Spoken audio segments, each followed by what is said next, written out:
Assalamualaikum warahmatullahi wabarakatuh. Bismillahirrahmanirrahim. Nahmaduka ya ghafuru ya syakuru. Mashalli wa sallim barik ala sayyidina maulana Muhammadin wa ala alihi wa sahbihi asma'in nama ba'du. Semua ulama itu ijma kalau riba itu haram. Lah riba itu apa? Mengambil kadar lebih dari uang pokok. Tapi semua sistem keuangan dunia meskipun itu di negara Islam yang jenenge bank rumus dasar itu suku bunga. Lah makanya kayak sama tak ceritani. Hukum bank mulai NU lahir 26 sampai NU wis tuwek saiki 2000 pinten? Tiap muktamar mesti ana sing takok. Yo tetep dijawab khilaf. Senengane muni telu ra oleh. Mulai dhisik yo telu. Suwe tambah papat. Biasane mainstream pertama riba mesti haram. Wis suwe nek riba wis napa? Haram. Lah nek takok, lah bank itu termasuk riba apa ndak? Urung mesti haram. Pokoke munine riba itu haram. Kula ceritani nggih. Karena kiai-kiai yang meyakini riba haram itu betul. Kalau riba haram itu betul. Tapi kalau yang meyakini bank itu riba itu tidak mesti benar. Bank loh. Karena begini. Dulu ekstrim-ekstrim kiai tenggene Indonesia termasuk Kiai Rehan Kudus. Termasuk guru-guru saya ekstrim. Ini kemauan sempat fatwa khusus bank negara itu boleh. Masih bilang gitu. Lihat di keputusan-keputusan gitu. Yang masih punya ruang boleh bank apa? Bank negara. Alasannya dalam sistem moneter modern tidak bisa menghindari yang namanya bank. Meskipun rumus bank tentu suku bunga atau melibatkan bunga. Tapi yang boleh itu kadarnya kayak apa? Tentu ad-daruratu muqaddaratun biqadriha. Ada aturan sesuatu yang nggak bisa dihindari. Misalnya kasus deflasi atau mengalami pengurangan nilai tukar. Misalnya begini. Tidak mungkin kan orang yang punya uang tahun 82 juta. Yang saat itu adol sapi gede. Orang nabung di bank 2 juta tahun 80. Tentu 2 juta itu jual sapi besar. Regane rong. Kan nggak mungkin 2010 sing sapi disepakati rega 8 juta. Tetap dibayar rong. Paham ya? Masa yang kayak itu termasuk riba? Toh tidak keluar dari Rasul Mal. Rasul Mal dulu 2 juta kan aslinya sapi itu. Bagaimana mungkin kamu katakan itu keluar Rasul Mal? Rasul Mal sapi regane 2 juta tahun 80. Saiki sapi tahun 2010 mesti regane misalnya 10. Paham ya? Lah nek 8 juta mbok anggap riba. Lho Rasul Mal kok sapi? Sapi nek saiki regane 10 juta. Lha iku sing dadi masalah ulama. Makanya dulu ketika rektor Al-Azhar sing jenenge Muhammad Saltut, kenapa Saltut itu populer di dunia akademik? Mergo dekne tahu kontroversi mengatakan jika riba itu ada juz'un yasirun yang menutup angka penyusutan uang, maka itu belum sampai kategori napa? Cuma sing dadi masalah di Jawa yang kita alami. Krus yang diakui syariat kan hanya krus pakai emas. Sementara krus wong desa pakai sapi, mergo ora duwe emas. Misalnya begini, ini pengalaman saya nggih. Kulo nu sering ngangani konflik tangga-tangga masalah ngoten. Misale adike mantu, cara kuno rak diutangi kakake. Mbok Gus pokoke riyen kula utangi pedhet. Pas niku payu 400.000. Tahun 80. Saiki tukarane wis ra rukun tahun 2010 kiyaine wis aku. Mbok Gus pokoke riyen kula utangi sapi pedhet. Lah iya dhisik mau 400.000 saiki tak atur 400.000 dari sing utang oleh dolim. Anak saya kita pitik telu.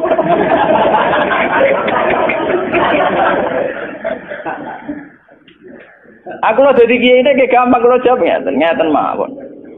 Nak disaur 400.000 jelas mari geger. Itu kok ada pedet mawon.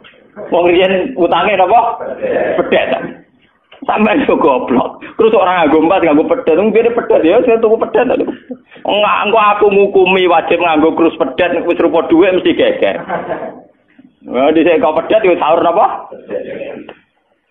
Sekarang tetangga saya itu banyak yang haji. Itu gara-gara krusnya sapi. Dulu mbah saya itu namanya Mbah Sidik. Itu haji ku entek sapi 16. Sekarang itu wong-wong darani haji ku murah. Dulu keluarga saya haji kula menangi dek cilik, keluarga kula haji mau bayar 7 juta. Menangi malih haji 14 juta. Pas bapak kula haji 2003 niku 23 napa? Juta. Tapi wong desa muni darane haji saiki sepakat murah. Mergo nak ngangkrus nganggo sapi. Mergo dhisik sapi entek sapi 16. Saiki 30 juta lah entek sapi 4. Dadi wong desa nak darane haji saiki luwih murah timbang dhisik. Artinya apa? Rupiah yang melonjak itu tidak ada pengaruhnya dalam kursi wong desa. Mergo dhisik 7 juta entek sapi 6, saiki 30 juta entek sapi 4. Bagaimana Anda bisa menvonis riba dalam konteks-konteks serwet ini ekonomi ini, paham ya? Mesti wong ora paham nak wong fikih ngukumi riba iku sak perampangan. Ya mau mikir maksudnya ora paham. Paham ya? Kalau kita nanti dibantah mbak Kiai, lah nak ngoten nak jenenge riba. Sama nak diutang aku malah saya kira iso nyaur, mesti riba. Wong diutang Pak, wong diutang. Saya iso nyaur mesti kudu riba. Ana riba ra iso nyaur. Lah contohnya piye? Nah misalnya sampean diutang aku 10 tik, saya iki golek duit 10 kangelan mesti mbok sahur 100 rupiah riba lho kok mending. Iya toh, misalnya orang dulu punya pecahan 10 rupiah, diutang 10 rupiah. Saya kira ruhin nyaure piye? Golek pecahan terkecil saya ini 100 nyusui ra iso lho. Wong pecahane 80 ya ora ono. Apa riba itu misalnya? Paham ya? Kalau riba itu persis nilai intrinsik, nilai nominal uang, tentu masalah. Tentu napa? Berarti uang diutang 10 sen atau 10 rupiah kudu disaur 10. Golekine ning ndi? Paham ya? Nah ora susah barang riba lu nyusui duit 100 rupiah, golek 10 rupiah 80 nggih. Piye carane? Malah dadi ulama gelem mikir. Paham? Nah yang kayak begini ini masalahnya itu repot. Kalau sudah menyangkut stabilitas, entah itu politik, entah ekonomi, pasti itu repot.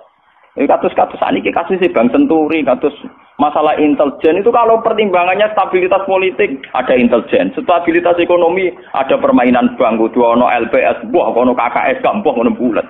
Podo untuk stabilitas kiai yang ono antar kiai rapati ngalim kudu dilindungi, ku ono ya kiai. Ya karena semua itu demi stabilitas.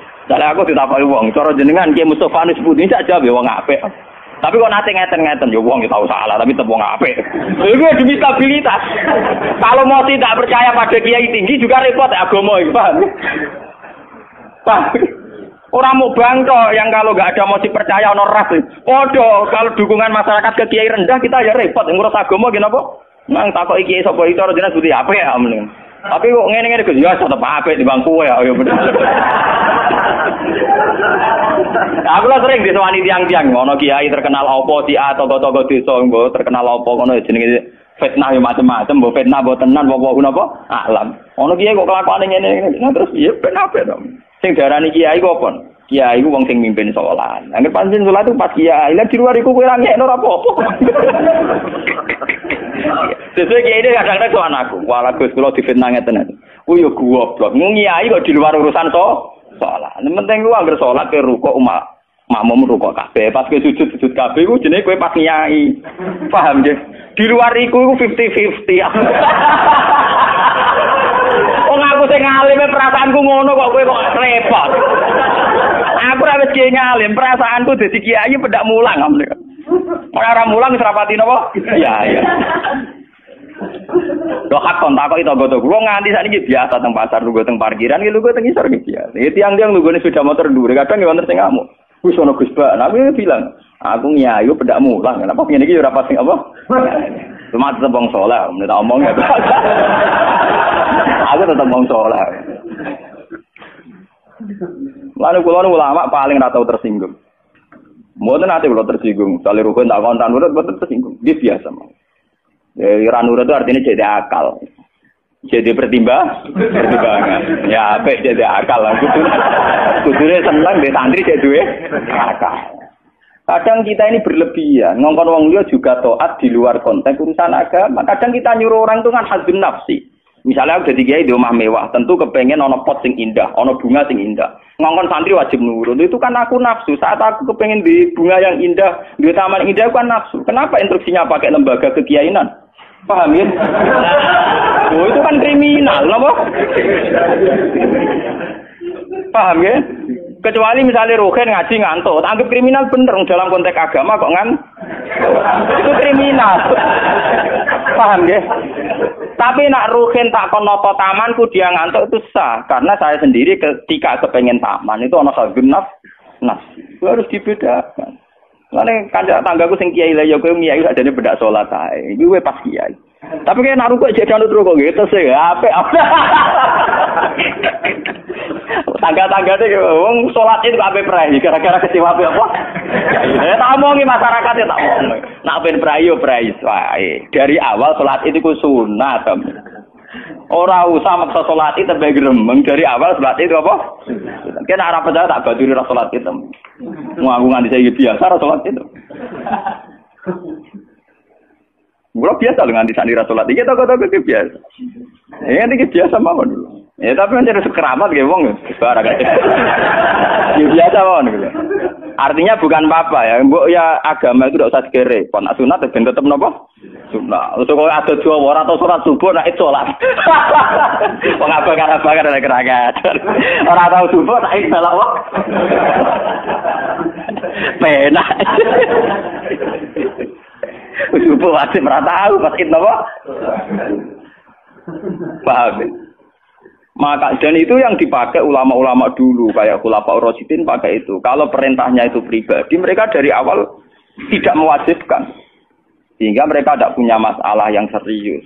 Kalau baru atas nama agama benar-benar wajib toh. Sekarang itu kan rancu. Ngono arwe.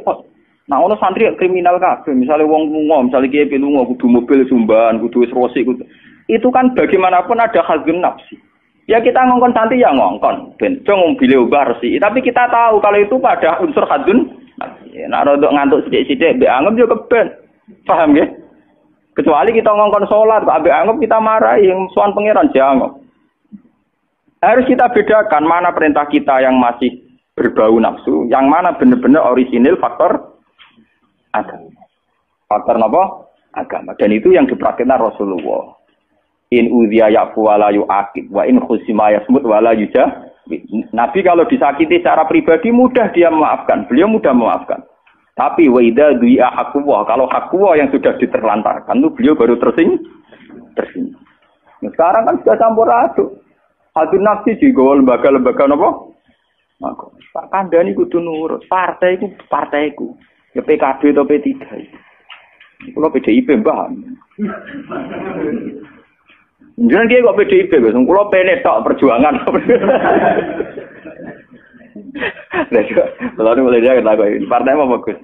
Kalau PDIP tapi PNS tak. No bagus dia perjuangan. Jadi orang murid kudu apa? Perjuangan. Namanya PDIP golongan karya. Kau ngalim kudu sering berkarya. Mohon kula terusaken nggih. Ya niki sing termasuk antike dawuh Senawi Banten. Wa idon anna a'mal umara wa sa'atin mauqufatun ala fatawal ulama. Nggih niki sing sederenge ayat. Harusnya kebijakan-kebijakan penguasa atau raja itu mauqufatun ala fatawal ulama, ala fatawid ulama, fatwa-fatawi. Raja atau penguasa itu kalau punya keputusan itu harus ikut pada garisnya ulama. Nah, kalau bolak-balik matur. Sekarang yang merupakan garis ulama dalam konteks bernegara itu apa? Ini kalau ngomong sensitif ya. Yang kaitannya ulama dengan negara dalam konteks negara yang kayak Bhinneka Tunggal Ika itu apa? Itu pancen repot. Misalnya begini. Kita punya Ambon. Punya Maluku, kita punya NTT. Ketika dipaksakan dulu piagam Jakarta yang memaksakan syariat Islam, tentu mereka akan menantang keluar dari Indonesia. NTT dan apa? Ambon, Irian Jaya misalnya. Yang kayak begitu itu tidak fatwanya ulama, itu sudah masalah bernegara. Nah, kalau nanti tanggal kiai coron jenengan sebutikus. Misalnya Indonesia memaksakan penerapan syariat Islam. Syariat Islam yang mana? Kalau syariat Islam formal, mungkin kita akan mengatakan sebaiknya diterapkan syariat Islam. Tapi termasuk syariat Islam adalah menjaga peluang dakwah. Ini catat. Dan saya siap ketemu Allah dengan pendapat ini. Bukan berarti saya terus pluralisme atau pakai teori-teori modern. Tidak. Saya pakai teori ulama. Saya tidak pakai teori modern. Catat ini. Saya tidak pakai teori modern. Pakai teorinya ulama. Termasuk syariat adalah menjaga peluang dakwah. Bayangkan kalau dipaksakan syariat Islam kemudian NTT keluar dari Indonesia, Ambon. Kemungkinan kita dakwah di Ambon malah ada. Juga kemungkinan Islamisasi di NTT malah ada karena sudah keluar dari Indonesia. Paham ya? Mulai dulu wali songo ambek maling ya apik. Ambek tukang zina ya apik. Ambek tukang gaduh ya apik. Itu bukan berarti mereka tidak bisa bedakan hak dan batil. Dengan diapii masih ada peluang komunikasi. Dan dengan ada peluang komunikasi, ada peluang dakwah, ada peluang pembenahan. Sama dengan utuhnya NKRI NTT bagian dari Indonesia, saya iso Kiai Rapai kok rugen buak rono NTT. Ben dadi ya. Lho kanca kula ning pondok dhisik ra kanggo ini ran jaya kiai provinsi lah. Wingi sowan kula ngajak pangdam kula. Ya Allah Gus kula munggo ning sarang kiai RT ora payu ning kono kiai provinsi. Lho wingi sowan kula niku sowan numpak sahabat bareng sinten? Pangdam. Saniki mun gawe yayasan nggih sekolah tinggi lah. Jadi rektor saya gitu. Wadah buta huruf ora roh. Wong sak urip-uripe ngaji mek kula-kula roh tenan bodorane roh tenan. Saya bakasane mbek napa? Pangdam. Mergo ketika ada kerusuhan di sana, mesti tokoh agama diundang Pangdam. Dan ini termasuk mewakili tokoh Islam provinsi levelnya napa?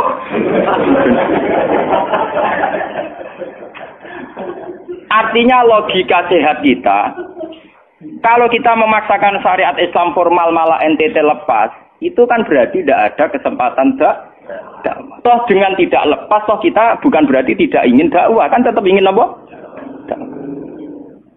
Mana bojo ngecewakno lae aja pegat. Nak ra mbok pegat ana kesempatan dandani nek kena wong ra iso.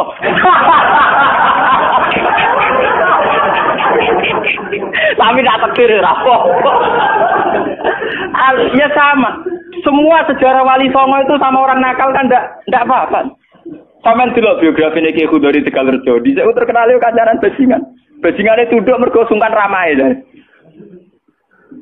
Tang Rembang ana jenenge Ki Sahid, wonge ganteng ki toreko. Niku wonten bajingan tobat mergo kula sungkan mbek Sahid. Mboten nate duka mbek kula, ger ketemu kula nggih senyum. Lha iku sungkan senyume nganti tobat. Artinya apa? Saat kita ekstrim atas nama hak dan batil malah lari. Toh teori itu ya diakui Quran, walaupun tafazzan ghalidul qalbi lan faddu min hauli. Toh teori itu juga tidak jauh-jauh dari aturan Islam. Meskipun kita juga punya teori yang lain, karena ini tidak selamanya berjalan lancar. Kadang gue kancanan nakal ya belok akal tenan. Kancanan nonde ya katut tenan. Selingkuh tenan. Sebab itu ya ben sing FPI ya keben ekstrem ya keben. Nyatanya pribumisasi kadang ya katut tenan. Wong Gus kancanan nakal kadang tinakali ora anut Gus, kadang Guse katut sing nakal. Malah jadi rocker. Dari sisi pertama dakwah dibeli Guse sing melok nyanyi. Ora kok sing grup band malah wiridan malah. Artinya kan metode apapun kan enggak semuanya jalan lancar, tapi kita atas nama manhaj, metode, kita seluas mungkin punya wacana nggih, terus kita punya banyak pilihan. Ini disebut ikhtilaful a'immah tetap nomor rahmah. Makanya yang kamu maksud dengan syariat Islam itu apa? Kalau sering bilang, yaitu misalnya ditetapkan undang-undang gini. Setiap syariat Islam kenapa kita ngemis ke negara, nunggu diundangkan? Kapan kita mandiri sebagai ulama kalau setiap syariat Islam nunggu diundang? Sebelum diundangkan negara, kita sama ulama selalu dakwah ilallah. Misalnya sebelum ada badan narkoba, sauri-uripe kiai mesti anti narkoba. Sebelum ada undang-undang misalnya tentang kawin, perkawinan, sauri-uripe kiai nak kawin mesti goleki wali. Nak ana tanggane kawin digoleki syahid, goleki napa? Wali. Kenapa setiap syariat Islam kita ngemis ke negara? Dulu ketika bubaran Ahmadiyah juga kita ngemis ke negara. Tanpa itu pun kita sebagai ulama tetap anti napa? Ahmadiyah. Lah nek saiki misalnya tokoh Ahmadiyah kalau yang menarik di bangku kowe, lah saiki kowe lomonti mbek kiai kono. Kowe kali-kali nyalano awake dhewe barang. Ngono kalah lomo ngono ae. Bagaimana mungkin kita dakwah nek kiai sunine medhit, kiai non sunni lo? Ketika wong lari ning aliran dari aliran apa ses? Engko kan nanti hisab pangeran niku mlayu perkara kowe medhit ora perkara apa-apa, ora lara. Paham nggih? Ini masalah. Makanya kalau baleni malih ya. Syariat Islam itu komplit, termasuk aturan hak dan batil tapi juga aturan dakwah. Makanya kalau terima kasih ya, sama ulama-ulama sekarang itu sekarang ada rumus, ada fiqhul ahkam. Fikih yang menentukan hukum ini haram, ini halal, ini mubah, ini khilafil aula. Tapi juga ada fiqhud dakwah. Di mana dalam sebuah proses diperlukan satu toleransi, jenis apa fiqhud dakwah. Dan itu penting kita kaji. Karena dalam sejarah Makkiyah juga begitu, dalam sejarah apa Makkiyah. Ketika periode Mekah, zina itu tidak pernah halal. Kamu catat, zina itu tidak pernah halal. Maling juga tidak pernah halal. Tapi ada periode 13 tahun di mana Nabi tidak sering ngomong haramnya zina, juga tidak ada hukuman bagi besi. Artinya apa? Tidak mendesak untuk membicarakan urusan zina, urusan maling. Karena yang mendesak saat itu urusan tauhid. Misalnya kamu dakwah di NTT. Tentu yang penting umat diajak ke logika bahwa tauhid itu lebih benar ketimbang trinitas. Ya hanya begitu saja. Kamu tidak mungkin langsung masuk ke urusan zina, maling, gento dan sebagainya.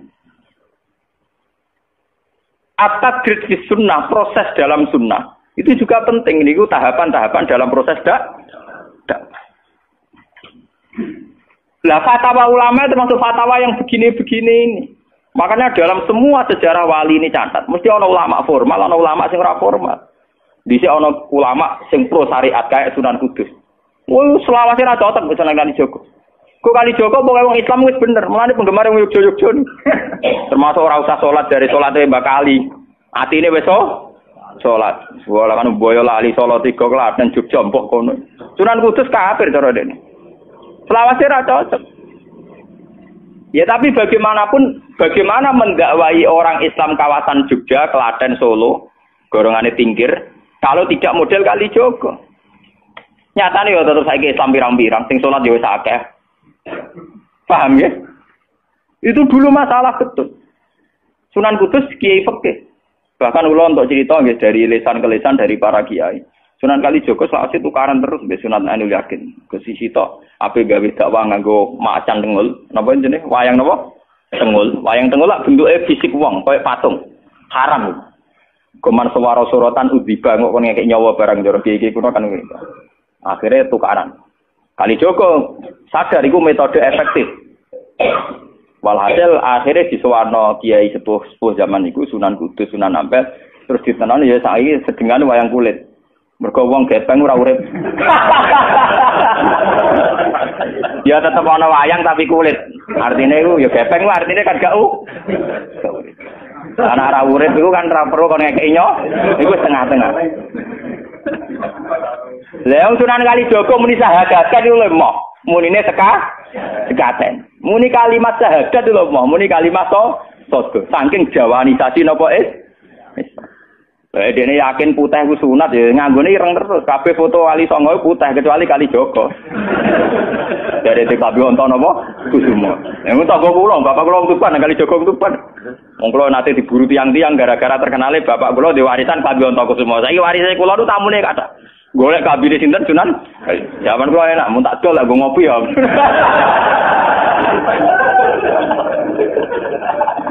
Mau aku barang apik tiba didol go ngopi. Sing duwe aku terserah kula.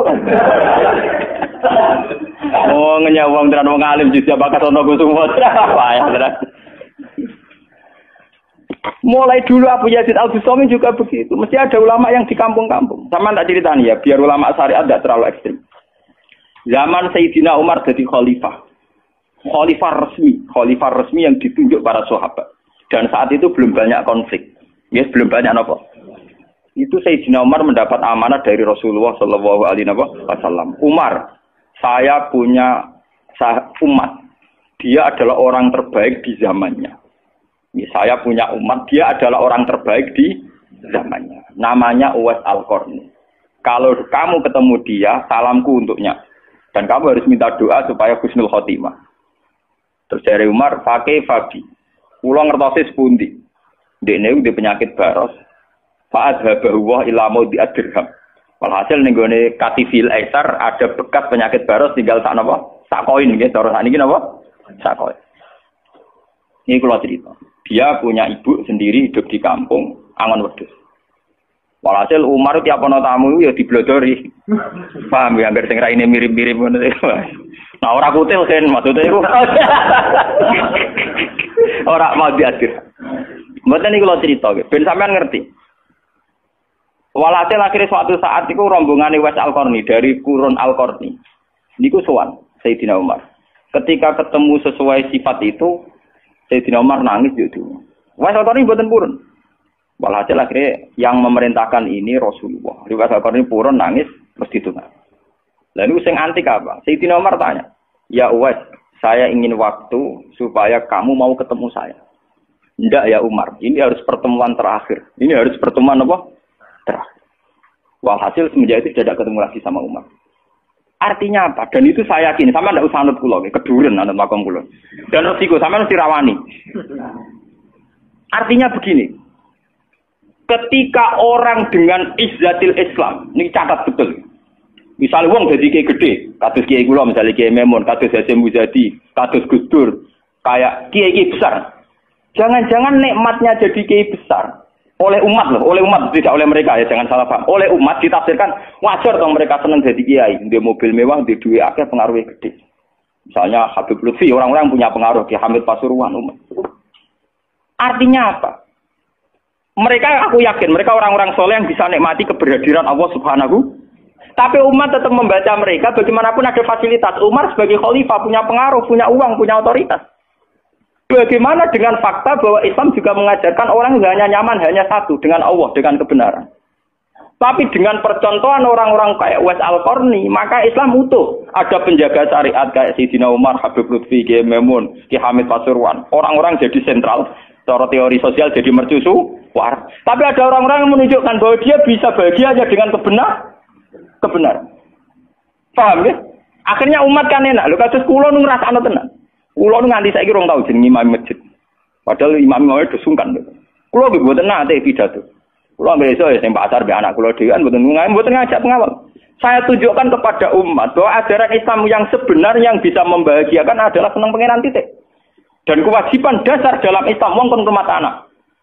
Soal pengaruh aku, loh saya ngomong ini jujur loh. Saya punya pengaruh kalau ngaji saya banyak.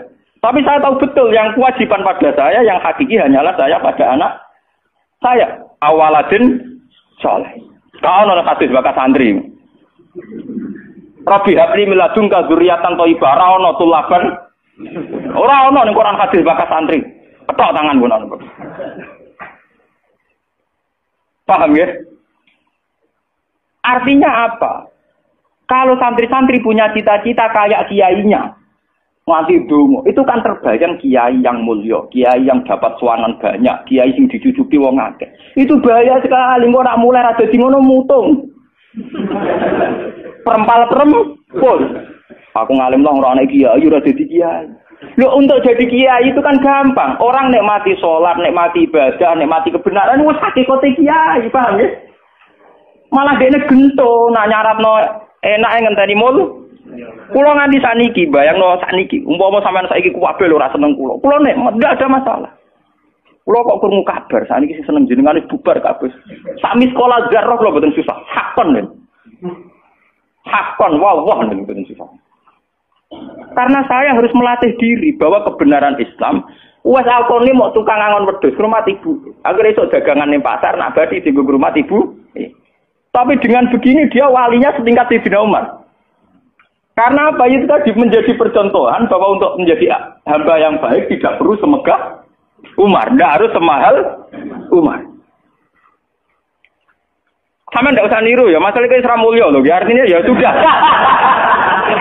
Tidak usah niru, ini hanya pelajaran saja.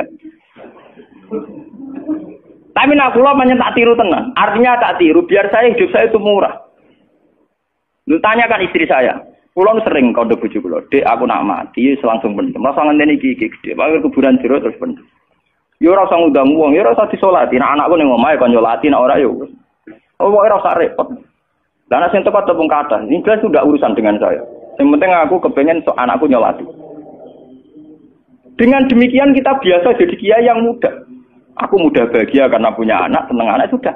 Coba kalau saya menargetkan bahagia ngenteni umat yang banyak, ngenteni loyale ra genti ning kiai liya, partene ora genti partai tokoh liya. Lara ati, paham ya? Wes lara ati ra bener cara penge. Begitu juga era Abu Yazid Al-Bustami, dia juga punya teman wali sing tukang ngancani preman-preman. Nanti kalau critakno jenengan. Jadi Abu Yazid Al-Bustami saking ainul yakin nang bis warga takok pangeran Gusti, kalau saya di surga temannya siapa? Jadi ora takok mlebu ta ora, tapi kalau saya di surga itu temannya siapa? Kalau dia ini yakin kelasnya itu tidak ada yang bandingi. Jadi dia ini dua kelas yang ora sing banding. Sampai pangeran walhasil dijawab si A misalnya. Ya Rugen misalnya. Rugen iku atokan cekak gawe piring Jepang iso ora tau ketunan. Ya preman sithik-sithik nyeraine dek preman terus walhasil terus barang dipethuki pas ning warung wong minum-minuman. Ya dene mboten minum nggih ngombe banyu biasa, banyu putih. Kancane udah minum kabeh. Akhirnya Abu Yazid balik kanan. Jangan-jangan ngipi saya salah. Mosok koncoku ning swarga kok wong ngono iku. Pas sampai balik kanan diceluk. Ya Abu Yazid, iya betul, saya teman kamu di surga.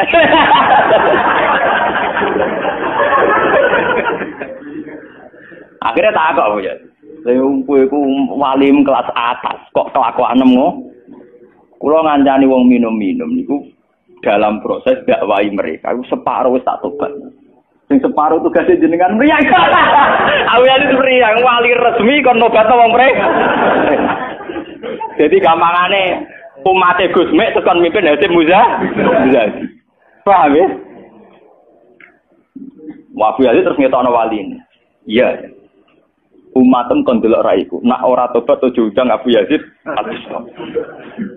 Delalang. Hei umatku, itu seorang wali Abu Yazid. Lihatlah wajahnya. Langsung tobat kabeh. Ngana alamate kiai nek tau nobatno wong. Ana kiai kok ora tau nobatno wong, ora ana wong sing tobat krana wajahe ta suarane ora pati kiai. Paham nggih? Ora pati napa? Iya. Tugase kiai nobatno wong ora ana sing tobat malah kepelayon. Iku ora pati napa? Iya. Contoh lagi bahwa orang soleh itu tidak harus berkecimpung mimpin itu cerita terbesar adalah Nabi Musa dan Nabi Khidir. Nabi Musa itu dengan segala reputasi, revolusi ngalahkan Fir'aun, menyelamatkan Bani Israel dari cengkeraman Fir'aun. Tapi ketika Nabi Musa merasa orang terbaik, saat dia khutbah ditanya siapa orang terbaik, ya Musa saya. Sama Allah diingatkan sama Nabi Khidir. Itu hanya orang sendiri di tengah laut. Artinya apa? Untuk orang menjadi soleh harus punya pengaruh kan? Nabi Khidir dewean. Tapi saiki wong kejangkitan penyakit. Kiai sukses wis mempengaruhi akeh, jamaah akeh, nak wiridan akeh, istighosahan. Lan kula nu tak latih tenan. Kula nggo gak ditegir ngalim mboten purun, mulang ngeten-ngeten. Saking nak sing mulang ra kula ketoke malah keliru. Kaya misale sing Jadi itu saja masalah itu. Ya misale sing motor rujuk era karu-karuan. Tapi saya tetap menjaga energi ala Uwais Al-Qarni hingga detik ini saya jaga. Biar saya mudah ikhlas. Islam itu gampang. Dengan kita tidak mentargetkan pengaruh, maka mudah syukur. Kulo nu ngrasakno tenan. Wong kula anggere teng mriki nggih ubal ngebis, digoseki wong kaya wong awam kadang dipisoi tiyang. Cara-carane kowe enak tenan. Artine nggih nyaman tenan. Kadang dipisoi wong, kadang macam-macam cara-carane. Nah, kula teng pasar biasa dipisoi wong nggih biasa. Dia kadang ngerti, sesuai ngerti, nak iku putrane bapak. Wong iki sepura iki kula biasa. Wong kula boten biasa, boten apa-apa. Nggih biasa. Wong kula nate teng saran termasuk kiai. Wong nate ngebis mau dipukuli tiyang mergo ngrasa luwih kiai di bangku. Anak kula teng pondok sarang ngalim ngeten-ngeten. Padahal kula niku gurune batin. Wah, maten. Wah. Saking awam kula, maksudnya karena saya dipilih ngajak anak kula ya nggo dadan sitok ngono. Guyon mbek anak kula wis wong awam dikek.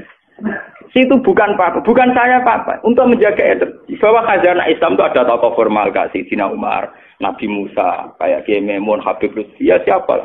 Kalau di sini mungkin ngatus Kiai Nawawi banyak Kiai. Enggak apa-apa, itu harus kita jaga, kita hormati. Terus Mbak Nawawi, Mbak Munawir, Mbak Arwani kita hormati. Tapi jangan lupa Kiai Humul ini juga menjaga stabilitas agama. Dan itu di Wali Songo dicontohkan anane Sunan Muryo. Sunan Muryo itu satu-satunya sunan yang mau kumpul uang. Memilih kuburan di dhuwur gunung angele ra karuan. Artinya kita ini harus kaya sekali dengan khazanah-khazanah perilakunya para orang-orang Tapi kenapa kamu milih soleh-soleh yang duwe akeh? Jangan-jangan kowe wis kriminal, paham? Wong aku sing alim ora milih soleh sing ngono kok kowe ora ngalim kok milih soleh sing duwe akeh pengaruhe. Lan kula nu sakniki nu sumpun nang urip kula wis final. Kula nganggep urip kula pun final. Lan dari bojo kula nu tidak kula mati. Kula nu nganggep urip kula final. Artinya saya itu sudah nganggep Islam itu final.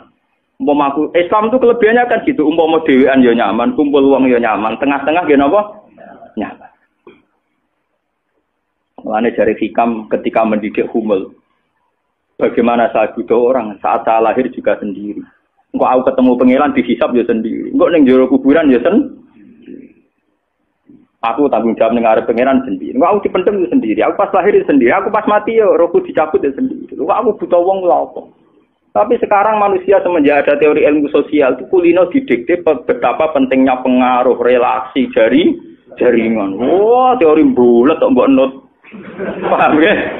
Pembulatan teori ngono apa? Lha sakniki Rembang kados ngene rame-ramene badhe pilkada. Wah, akhir kiai disowani kandidat-kandidat. Lah niku kula niku untuk bocoran. Paling sumpek nak absen jenengan. Wes kabeh kandidat takok arah-arah kasus. Padahal cara kula disowani nggih purun, tapi kita tahu kula luwih nikmat tak dolaran ambek anak kula. Kita kandhani asisten. Ya ora apa-apa rene, tapi aku ora janji ketemu. Pokoke pas dolaran ambek anak tak dhisikno anak. Muga cara Quran niku bupati ambek anak iku dibakati hubungane wong tuwa ambek napa? Mbok kowe bupati dolan apa tau dolan ambek anak menang anakku. Aneh lho Gus. Ora aneh pancen ngono cara Quran dibakas wae anak. Ning Quran dibakas kewajibane wong tuwa ambek napa? Anak la tudara walidatum biwaladiha wala mauludul lahu biwaladi. Engko nek wis mati zaman tabnu Adam ing kota amaluhu. Engko termasuk ya awaladin salihin. Nabi-nabi susahe Rabbi habli min ladunka dzurriatan thayyibah. Ora iku ilmu-ilmu kiai-kiai anyar sing nuruti nafsu ono pentingnya relasi jaringan macam-macam. Ya memang penting, hablum minanas itu penting, tapi sepenting-pentingnya itu masih penting sing fardhu ain rupane malah kadang ngamuk anak. Aku ning jowo dihormati kuwi anakku malah ora hormat aku. Lah manyen nyai ini ning jowo mbek anake ora tau nyai kok. Paham ya? Ambek tamu ramah anak disentak. Dolen.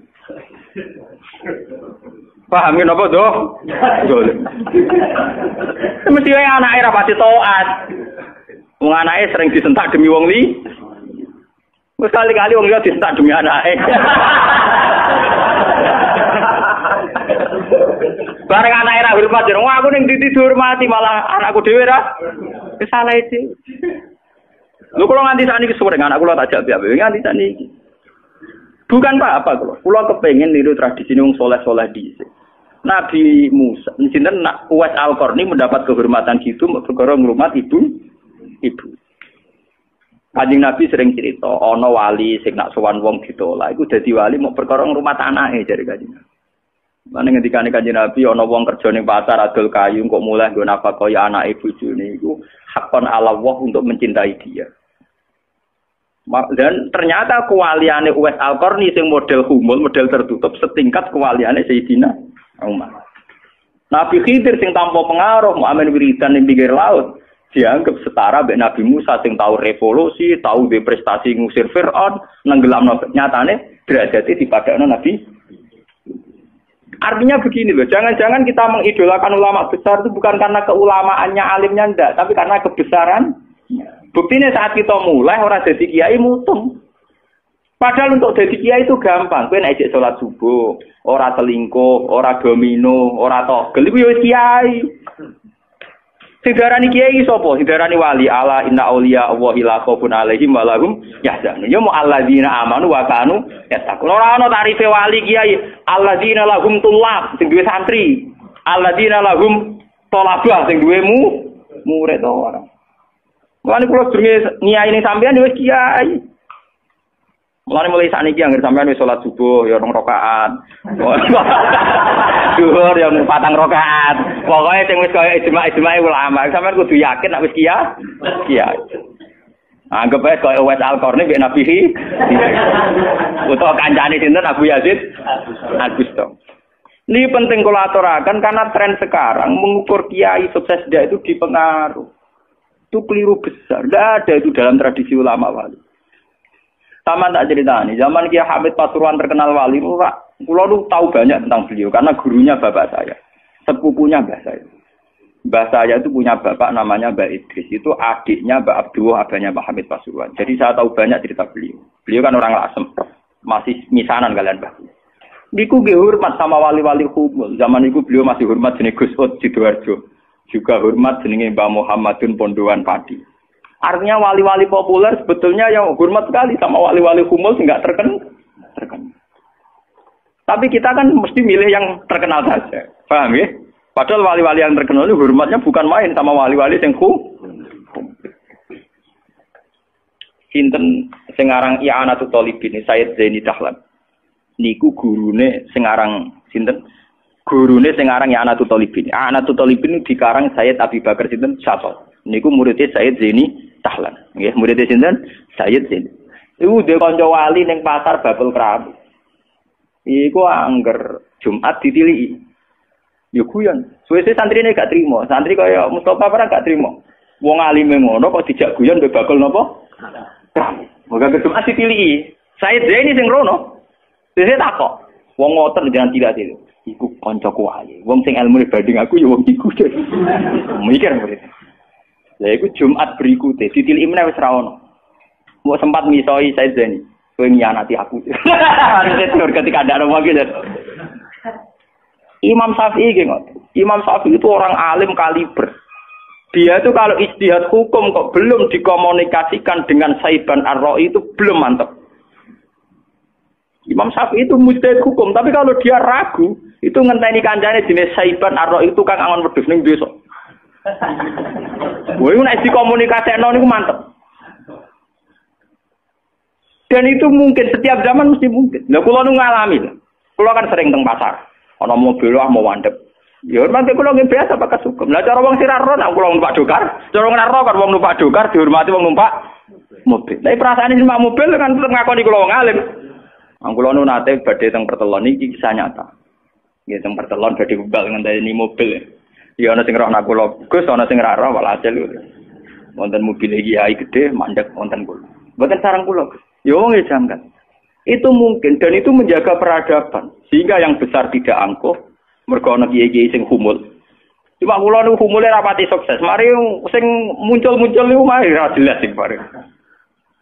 Itu bagus itu untuk menjaga energi syukur biar orang itu syukur jadi kiai tidak gantung pengaruhnya banyak, nggak gantung punya santri banyak. Tapi nyaman jadi kiai karena ngugemi kebenaran, meyakini apa?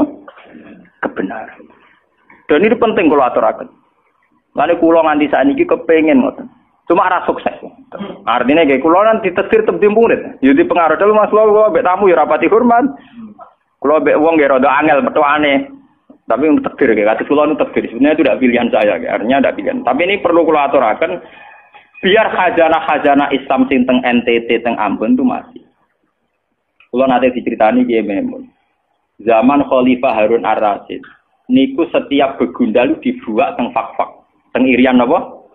Jaya. Sama seperti Inggris, orang-orang nakal dibuat teng Australia.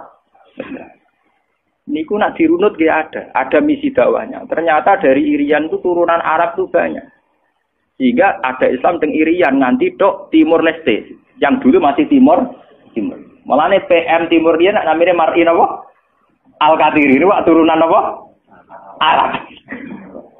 Wong Timur Leste kok tahu di WPM turunan Arab. Ini berko zaman sinten Harun Ar-Rasyid. Niku begudal-begudal dibuat teng fak-fak, napa? Teng fak. Niku anak turune termasuk tokoh-tokoh sing teng putih, teng Timur Leste, teng putih. Niku wonten sejarah. Artinya apa? Apapun humulnya perjalanan umat Islam tetap barokah bagi yang lain. Tapi kenapa kita harus cari yang terkenal? Kiai-kiai humul barokah. Tapi aja kelainan terus kuper lho nggih. Terus percaya ngipi jimat. Lah mari saiki ku anggere humul identik perkara jimat sampai napa? Kere. Humul perkara ning gunung budak ngenteni apa. Lah iku sing repot iku ora humul klenek jeneng. Nak humul nek mati Allah ora kok nek mati ngenteni kere ceblok, paham nggih? Humul kok perkara ngenteni napa? Kres. Dan niku artinya begini nggih, kula matur kula bulan-baleni. Zaman Ki Hamid Pasuruan niku wonten jenenge Gus Ud Sidoarjo. Zaman Ki Bisri terkenal ngalim. Niku sering diskusi hukum ambek jenenge nak boten lepat niku subhanallah. Mbok kiai tangga Kiai Mabrur. Ngalim-ngalim wong Rembang kota namine sinten? Kiai Mabrur. Zaman Mbah Zubair terkenal Mbah Zubair Abeba. Niku nggih sering diskusi kalian Mbah Kula. Di Mbah Kula nggih muridé Mbah Mahfud At-Tirmidzi. Bahkan dulu ketika naskah Mbah Mahfud At-Tirmidzi hilang itu dulu dicari di Lasem. Di kiai yang saat itu belum terkenal karena masih Gus. Ya niku jenenge Mbah Mansur. Niku murid Mbah Mansur bin Khalil. Lah Mbah Khalil itu santri sing katibnya Mbah Mahfud napa At-Tirmidzi. Jadi banyak sejarah-sejarah di mana kiai-kiai top harus berburu sama kiai-kiai humul nggih, kiai-kiai napa? Kiai-kiai humul. Lah sakniki sing dadi repot kan sing kiai top nyepelekno kiai humul, sing humul perkara keris mbek akil. Lha iku padha masalah ini. Padahal andekan seperti cerita-cerita dulu Imam Syafi'i cari Saiban Ar-Ra'i, Sayyidina Umar cari Uwais Al-Qarni. Itu akan stabil Islam. Artinya stabil begini loh. Orang merasa Islam itu nyaman bukan karena derajat-derajat duniawi. Selama ini kita akan begitu. Wajar kiai wayem. Umatnya di mobil, di duit. Artinya umat itu belum bisa menafsirkan nak kiai ayem karena tingkat kecintaannya pada kebenaran. Itu maksud kula. Paham ya? Tapi dengan ada kiai yang tidak terkenal, dia rapati di duit, kok tetap nyaman. Berarti kan bukti tingkat kenyamanannya dia faktor kebenaran. Dan dua kubu ini harus ada terus, paham ya? Untuk menjaga kestabilan Islam. Dan dalam semua sejarah itu ada. Kulo punya datanya. Lu Abu Hanifah terkenal lu nembil gara-gara murid-muridnya. Abu Hanifah terkenal rumah samu koyo Imam Syafi'i boten. Dekne iku tukang kain ning pasar. Lu bedino ya dul kain. Adene wong alim, angger wong rono jebule ra pe tuku kain, perkara takok hukum. Angger wong debat ra perkara nyang-nyangan, bantah-bantahan ambek sing takok. Terus saya terkenal wong alim diadol kain. Akhirnya populer. Dadi dekne terkenal keulamaan iku kok toko kain. Akhirnya diabadekno saiki asline bakul kain ngoten mau. Ya ana ulama terkenal liwat jalur toko napa? Sesuk tokone bangkrut mergo krungu takok hukum. Niku sinten? Abu Hanifah. Saniki mboten rapati ngalim ngetokno kiyaine. Kula niku bertahun-tahun di kanca sing ora kula ngalim nggih kathah. Saniki yo getun mergo anak kula wong alim. Lah kaya kula wis repot kadung ngonangan niku repot. Muga-muga kaya roken humul. Mun kula terusaken nggih. Dadi wau nggih dadi fatwa ulama yang tidak ijma itu tidak harus diikuti. Wal ulama fil haqiqah umarul faula ulul amri. Jangan sampai ketika takbir Allahu Akbar itu hanya kepanjangan karena nanti jadi istifham. Napa? Misalnya Allahu Akbar kan jelas itu kalam khobar, kamu berikrar. Dia bawa pulau tembriki mulang ya kalau tajwid itu kan urusan talaki sama iso ngaji ini guru-guru tajwid secara talaki karena tajwid itu nggak bisa diajarkan seperti ini harus apa talaki. Tapi saya pastikan secara makna itu asal usulnya itu ya karena makna. Bukan karena tajwid, asal usulnya karena mana. Ketika seorang mukmin, seorang yang sholat itu bilang Allahu Akbar itu kan ikrar dengan kalam khobar bahwa Allah itu Maha Besar. Ya sudah harus hamzahnya satu yaitu milik Allah. Karena bawa panjang. Jadi istifham kan? Jadi apa? Allahu Akbar. Apakah Allah itu Maha Besar? Ya itu kan ya setengah kafir. Tapi pit kafir wong goblok kan yo. Ya alhamdulillah kok sing makmume ya alhamdulillah ra paham wis. Pira-pira gelem ngimami. Ya tahqiqul hamzah, tahqiqul hamzah duri qiraah oleh seorang. Kal qiraah kan saduri qiraah oleh seorang marane iku qiraatin kelan qiraah. Iki kula terangno nggih dari segi napa masalah tajwid kan jelas talaki. Dia tahqiqul hamzah ya. Tahqiqul hamzah itu kan kita punya guru kebetulan di bab-bab tertentu kita tahqiq. Hampir rata-rata kita ini bacanya tahqiqul apa? Hamzah. Hanya ada beberapa yang pilihan kita itu idgham. Juga ada beberapa yang pilihan kita itu tasil. Sing tasil si masyhur napa? Ajamiyu wa arabi. Kita baca napa? Ajamiyu wa arabi. Kemudian ada yang kita idghamkan. Misalnya dua hamzah, yang satu istifham, yang satu bawaan al. Kados Fir'aun ketika iman, dawe malaikat Jibril al ana waqad asaita. Dari kata apa? Al ana apa? Al ana. Sama seperti di ayat tahlil wa tahrim, ayat tentang halal dan haram. Niku Allah tanya, kenapa otoritas halal haram itu pada Anda? Seorang lagi, kenapa otoritas halal haram itu pada Anda? Terus Allahu adzina lakum, dari kata apa? Allahu ana te Allahu adzina ngeke izin sapa wa lakum maring sira kabeh. Ya, dari bawaan hamzah istifham, Allah bawaan hamzah napa? Al atau hamzahnya lafaz Allah. Akhirnya diidhofkan jadi napa? Allahu adzina lakum am 'ala Allahi taftarun. Masa urusan halal haram itu wilayah Anda, tapi itu wilayah Allah Subhanahu wa taala. Jadi kalau Anda menghalalkan harus dengan otoritas nas dari Allah taala atau mengharamkan. Nah, sehingga jenengan ngaji Jalalain itu agar ada dua hamzah mesti komentari Jalalain itu bitahqiqil hamzatain. Paham ya, wa idkhali alifin bainahuma, terus wa tahqiq wa tasjil. Maksudnya ngoten. Jadi kalau tahqiq ya memang semuanya tetap dibaca apa? Hamzah. Nak dibaca tasjil ya kayak a jamiyun jadi apa? A jamiyun. Dan seterusnya. Nah, kita harus bersyukur di masyarakat goblok ya alhamdulillah tenan. Alhamdulillah ngeten nggih, ketika ana wong maca keliru iku delalah wong ya ora mikir nek iku diakibat salah. Ya, misalnya wong maca alhamdulillah kan berarti maknane apa ta puji kulillah kan iso setengah kafir. Iki baru kaya ra paham wis dianggap wong keselek ngono. Jadi ora paham ku penting, mulane supaya nek sing biasa goblok wis tetep goblok kae. Ngoten baru kaya piyambak napa? Ana baru kaya napa? Ya mbak, sing biasa pinter ya pinter ae, engko nek pikun ya goblok meneh. Ya ben tawadhu. Apa? Ben tawadhu. Dan misalnya kados ngeten sing muin keras, ya Fathul Muin sing aran muin, aku keras betul. Jangan sampai ketika takbir Allahu Akbar itu hanya kepanjangan, karena nanti jadi istifham. Napa? Misalnya Allahu Akbar kan jelas itu kalam khobar, kamu berikrar. Ya Pak, kalau temriki mulang ya kalau tajwid itu kan urusan talaki sama iso ngaji ini guru-guru tajwid secara talaki karena tajwid itu nggak bisa diajarkan seperti ini harus apa talaki. Tapi saya pastikan secara makna itu asal usulnya itu ya karena makna, bukan karena tajwid, asal usulnya karena makna. Ketika seorang mukmin, seorang yang sholat itu bilang Allahu Akbar itu kan ikrar dengan kalam khobar bahwa Allah itu Maha Besar. Ya sudah harus hamzahnya satu yaitu milik Allah. Ini bawa panjang. Jadi istifham kan? Jadi apa? Allahu Akbar. Apakah Allah itu Maha Besar? Jadi kan ya setengah kafir. Tapi ketika kafir wong goblok kan ya. Ya alhamdulillah kok sing makmume ya alhamdulillah ra paham. Kira-kira gelem ngimami. Jadi ngene kiye alim wis ya alim wis bingung kabeh. Kula nu sering jagongan gandani kiye alim. Diloroi terus dadine iku mutung.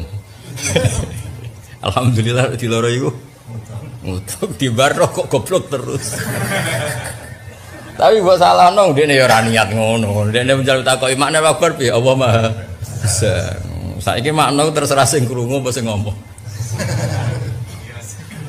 Yo ora sing ngomong ora.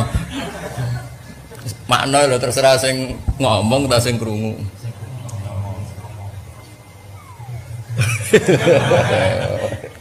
Ya cerita wae, itu lafaz-lafaz sing dipanjangno sithik ku pancen diakibat ke yang lain. Nak kita paham. Baru kaya paham iku aman. Mulane kula suwun sing biasa goblok ya tetep goblok. Kersane mboten kecangkeman apa? Mboten kecangkeman. Nah, mereka nak biasa goblok maksa pinter ya repot. Akhirnya misalnya milih sunah Rasul sing diroi tok liyane koyo ora sunah Rasul ya repot. Asline rapati pinter maksa pinter ya repot. Kowe seneng Quran. Saking seneng Quran, ngrom seneng Quran deres sama deres seneng Quran, ora deres ora seneng Quran. Dal wong lagi zakat itu berarti ya lagi Quran di mergo atus. Wong sing lagi mijeti ibuke misalnya utawa wong masakno ibuke ya lagi Quran ya mergo wabil walidaini sana. Lagi maca deres terus wabil walidaini sana mbokmu bengak-bengok kepleset.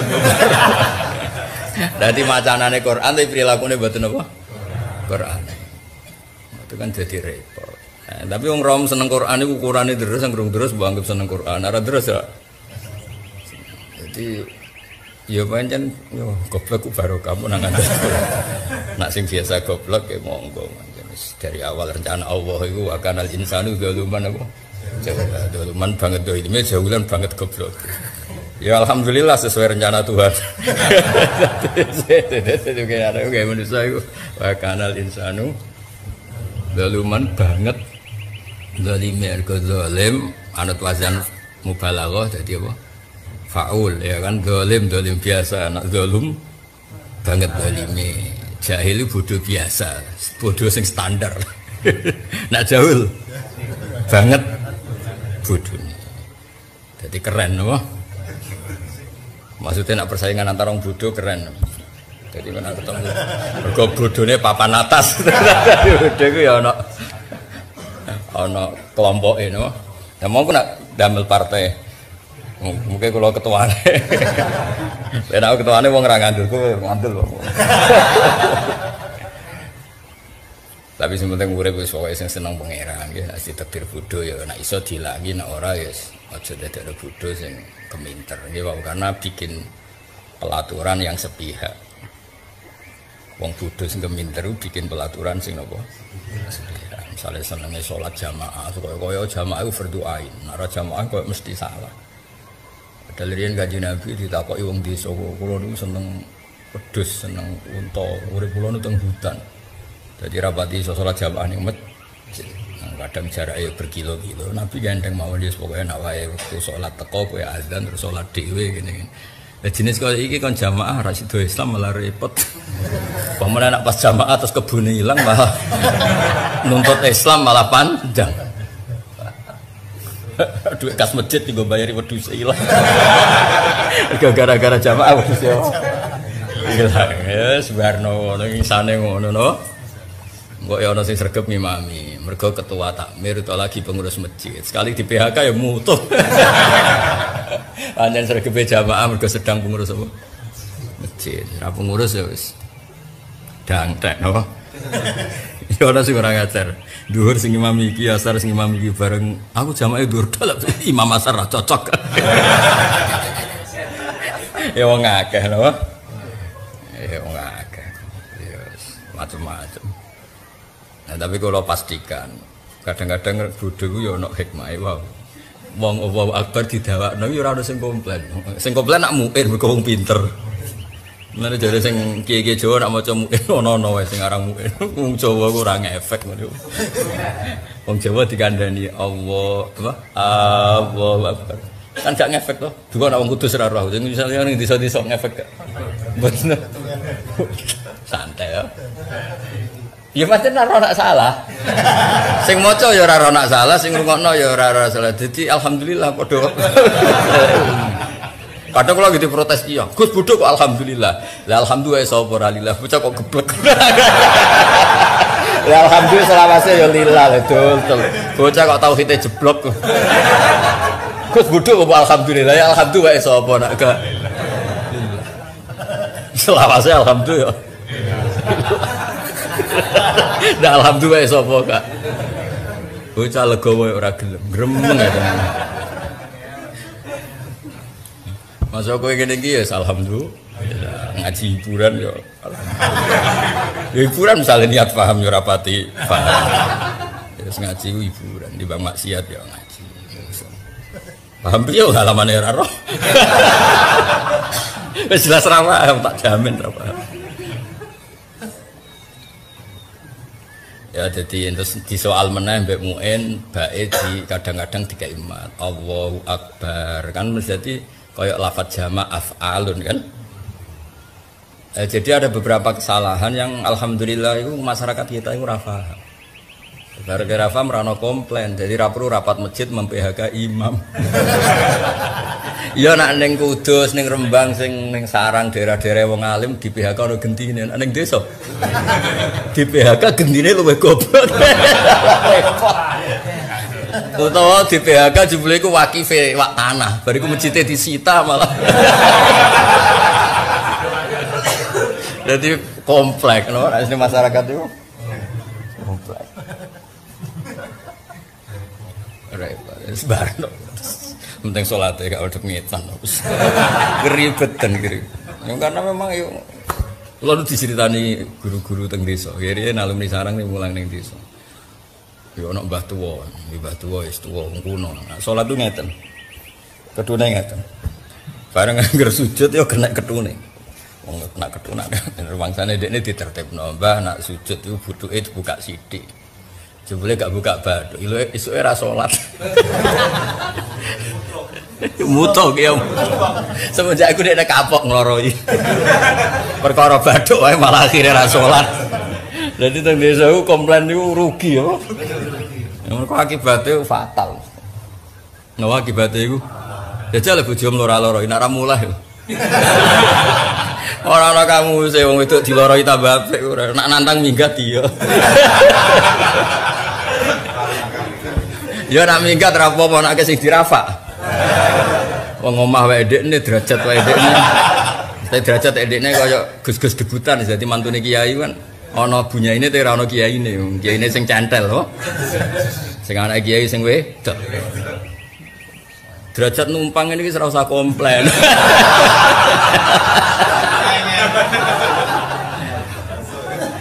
Nggih kula suwun nggih sing derajat-derajat debutan wis meneng napa. Cek numpang surga, cek numpang apa? Derajat meneng. Tambah dirafak malah. Jadi biasa ya ana salah ya berusaha ditoto tapi kok sithik. Tepak ya balik ora tepak ya wis. Ngajine sewakan al insanu apa? Doluman jaulan. Mana doluman banget dolime no.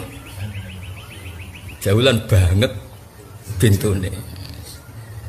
Ya jadi sebetulnya kalau kita fanatik lafaz, pilihan apapun itu dia akibat makna. Karena tadi kalau kamu panjangkan itu bisa punya akibat seakan-akan itu mat.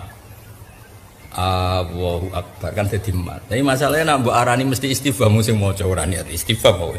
Gegere merak karuan ndekne ora paham apa. Lah istifham pakanan opo ora roh. Ya tuh kali wong belah ngomong mbek bojone kasar. Sing bojone misale wong Jogja. Omongan kok kasar, dari wong belah ngomong kasar kok wiridan. Wong keloro wong belah-belah nak ketemu kancane, janjuk cek urip ta kon. Ngomong ngono iku wis kok wiridan apa? Ya ora gelo sing diomong ya ora gelo, dene ora niat iso. Ya seneng wong belah nak ngomong wis ngono. Lesu muni lesu gak wah semane lesu cucu muka dimae ku. Wah semane lesu. Padahal ya ora niat iso. Nah di banyak komunitas tuh begitu. Kadang-kadang wong Arab soleh lah itu ketemu kancane muni wailak wae kadang yo ora niat muni wailak kowe celaka yo ora sponsor kadang yo ngono kadang-kadang. Jawa Timur padha ketemu kancane, cek urip takon. Lha misale wong Jogja walian peka kan orang Jogja itu kan peka. Misalnya tuh wong Jogja rabi wong Jawa Timur sing sitok ora tau belajar budaya kakuati no. Nah anggap ae ngono. Maksudnya anggap ae wong salah ngono, beda kultur, beda budaya yes. Roe ngono napa? Napa? Roe. Nah, jadi lahan juga yurul makna itu sing fatal-fatal kaya anam tadi waca anam tuh nek bangsa ngono niku wis muga disepuro pangeran. Aja muni halal, nek muni halal ngrubah hukum. Statusnya kok muga-muga sepuro pengira. Status kok ngono ya pokoke ngono. Lah mbek arani halal nyatane salah. Mbek arani haram wong sing nglakoni karo. Ya muga-muga sepuro pengira. Ketika yang diwisuda atau karo penguji ini saya statusnya apa? Komplot apa gini atas rahmat Tuhan yang Maha Esa. Mergo garap disertasi ra lulus hubung wong itu wek mati dilulus. Hari statusnya atas rahmat Tuhan yang Maha Esa. Mestinya kan kategori ini memuaskan atau komplot. Kan gak ono jenenge kabeh. Kayak kowe misalnya suatu saat jadi kiai atas rahmat Tuhan yang Maha Esa. Karena jadi kiai yang sebenarnya kan memenuhi kualifikasi. Alim, soleh, ranti kasus. Itu jenis jadi kiai atas nama kualifikasi. Nah kalau gue kan gak misalnya alim ora, anak kiai ora, apa ya ora? Berarti apa? Atas nama rahmat Tuhan yang Maha Esa. Jadi kita tahu kenapa kita jadi kiai atas nama rahmat Tuhan yang Maha Esa. Jangan sampai ya orang mesti maslahat buat kamu. Pas minta itu karena tomak kamu, hadun nafsi kamu, serakah kamu, tapi nggak tahu diri, pantas tawara dengan permintaan. Kayak gue misalnya jongo jadi wali, iso Allah tersinggung, bocor atau tirakat atau jalur jadi wali. Tapi gak dongo ya Allah tersinggung, kere tahu dongo. Jadi orang kalau tidak wali itu sudah keliru terus. Jadi gue di sepuro, tapi tak kira itu akeh salah. Ya jajal gitu ngajuk wali kok Sabtu Qadir Jilani. Kira-kira Allah tersinggung ngapa nyembah? Kira-kira tersinggung. Tapi misalnya kira tahu donga kepengen kau Imam Syafi'i, apa yang tersinggung? Bocah ora di idola. Terus piye satunya rawan kabeh ora sing aman. Ora usah kuwatir likuifaksi, ora usah kuwatir meteor jatuh, kabeh ya potensi napa? Potensi semua. Sehingga ini sedikit saya ijazahkan. Suatu saat kata Rasulullah, saya yang Mu'ad melihat kamu hanya sejengkal di depan para ulama ketika nanti di akhirat. Terus Mu'ad tanya, Rasulullah tanya, kenapa kamu hanya satu jengkal dengan derajatnya para ulama ketika sowan Allah? Jawabnya Mu'ad, kamu punya amal apa? Jawabnya Mu'ad, ya Rasulullah, saya tidak pernah melangkahkan satu kaki, kecuali saya tidak pernah yakin apa bisa melangkahkan kaki yang satunya. Dan saya tidak pernah mengunyah satu makanan, kecuali saya juga tidak pernah yakin apa bisa menelannya. Dan saya tidak pernah bernafas satu nafas kecuali saya tidak yakin apa bisa nafas berikutnya. Saking dia tergantung ta'aluk semuanya sama kudrahnya Allah Subhanahu wa taala. Kalau kita ini kan sok. Kalau makanan sudah di depannya kayak pasti bisa makan. Kalau dia sudah sehat jalan seakan-akan pasti bisa meneruskan. Padahal 0, sekian detik gue melaku dihantam mobil ya selesai. Misalnya stroke ya selesai tidak bisa jalan. Sehingga para wali-walinya Allah itu orang yang filah gotin min lahadotagi, setiap kedipan dia, setiap perilaku dia itu hanya ta'aluk ambil Allah Subhanahu wa taala. Itu yang risiko makom ini, ya semua makom tak ada risikonya. Risiko makom ini itu biasanya dia lupa doa. Kenapa lupa doa? Karena doa itu terdefinisikan. Tak wari ilmu hakikat, terus rungokno, serap paham lah, tak ulang no. Ya resiko ilmu saya ingatkannya.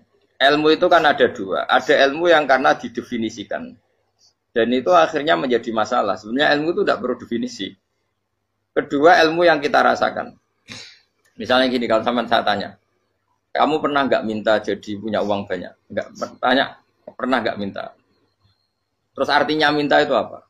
Terus kita mendefinisikan. Menengadahkan tangan, bilang ya Allah saya minta uang banyak, saya minta ingin beli mobil. Itu namanya apa? Tidak jawab saja. Doa kan? Itu kesalahan kita. Kesalahan kita mendefinisikan doa itu misalnya menengadahkan tangan dan memohon dan menyebutkan permohonannya itu terus disebut doa. Tapi kalau menurut Allah, sistem tubuh kamu yang menghendaki punya mobil, sistem tubuh kamu yang ingin punya uang banyak, reaksi tubuh kamu yang terhinakan karena ditagih orang atau butuh uang. Ini menurut Allah ya sudah kamu itu peminta-minta. Saya ulang lagi ya. Sehingga menurut Allah kamu minta tidak minta ya tetap berstatus peminta, pengemis. Nah, orang-orang yang sudah wusul, meskipun itu kondisional ya, tidak selalu. Itu ya dia pikirannya menengadahkan tangan apa enggak ya sama saja tubuhnya merasa minta. Sehingga dia tidak perlu mengekspresikan minta. Nah, terus orang yang fikih bilang seperti itu tuh sombong. Wong kok gak tahu dungo. Sebetulnya keliru vonis orang fikih. Bagaimana mungkin dikatakan sombong? Dia reaksi tubuhnya, elemen tubuhnya sebetulnya meminta. Dia tidak berkategori meminta karena ilmu kadung didefinisikan. Kalau minta itu yang seperti ini. Itu kan lama. Nanti kalau suatu saat Indonesia yang kuasa itu terlalu NU atau terlalu yang tidak NU, lama-lama ada definisi. Misalnya yang dikatakan tahlilan itu apa? Ya bid'ah, Nabi tidak pernah tahlilan.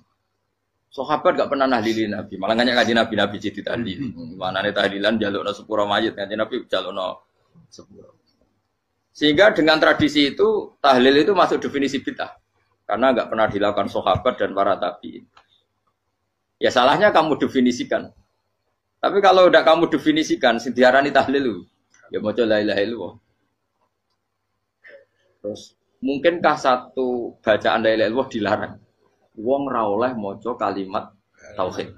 Jadi misalnya tahlil iku nafatno kalimat tauhid. Oke, tok ora ngara iso dilarang tapi nak Tahlil iku mitung dinane mayit kaya budo. Sangane kriminal. Enak. Ya sudah seperti itu. Makanya banyak orang salah itu karena ilmu kadung didefinisikan. Nah, definisi itu sebenarnya tidak mengikat dalam banyak hal. Ini penting saya utarakan. Ya karena seperti itu. Makanya itu masalah-masalah besar antara kita dan firqah-firqah yang lain. Masalah ahli sunnah, terus masalah yang lain-lain. Memang ya sudah seperti itu. Ya saya ulang lagi ya. Hanya ngutip Habib Abdul Haddad. Jadi syair itu sebenarnya ada di Diwanul Haddad. Apa? Diwanul Haddad. Diwanul Haddad itu syair-syair Abdul Haddad. Misalnya kamu lapar. Perut kamu kan mereaksi minta makan. Andaikan kamu itu Tuhan, kan kamu tahu bahwa perut kamu itu minta makan. Tanpa kita bilang, ya Allah saya minta makan, Allah tahu kalau reaksi tubuh kamu minta makan. Sehingga orang yang tidak minta pun asal makomnya makom yang ikror, mengakui kalau dia butuh, ya namanya sudah minta. Tapi fikih kadang mendefinisikan sing darane minta itu misalnya madhep kiblat, terus menengadakan tangan dan sebagainya. Ya sudah kita sebagai orang pengikut ya yang ikuti fikih, yang ikuti tasawuf sebetulnya itu definisi yang setia. Sehingga ketika Nabi Ibrahim mau dibakar Namrud, masyhur itu cerita itu. Beberapa hari mungkin bulan-bulan orang disuruh Namrud cari kayu sebanyak-banyaknya. Ketika kayu sudah terkumpul mungkin satu lapangan, Ibrahim mau dibakar. Pegawainya Namrud itu bingung caranya mencalok Ibrahim. Mereka saking gedene napa? Api. Nak dicalok kok ado iku ratok tengah. Nak diparekno iku kepanasan. Masyhur. Setan zaman itu orang akeh jadi setan tenan. Saya kan duplikate sakeh jadi setan ra tau muncul. Wong duplikate wis napa? Akeh. Singkat cerita setan itu muncul pura-pura jadi manusia terus ditemukan manjane. Manjane kayak semacam ketepil besar yang jadi menane dari kiai-kiai ketepil haram mergo penemune setan. Dari ini tuh. Tapi nak manjanik penemuan setan itu betul. Walhasil terus dibikinkan satu manjanik semacam ketepil besar. Terus Ibrahim dilemparkan ke api.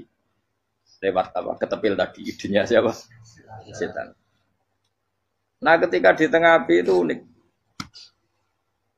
Kata malaikat Jibril datang terus tanya sama Ibrahim. Ya Ibrahim apa kamu butuh saya?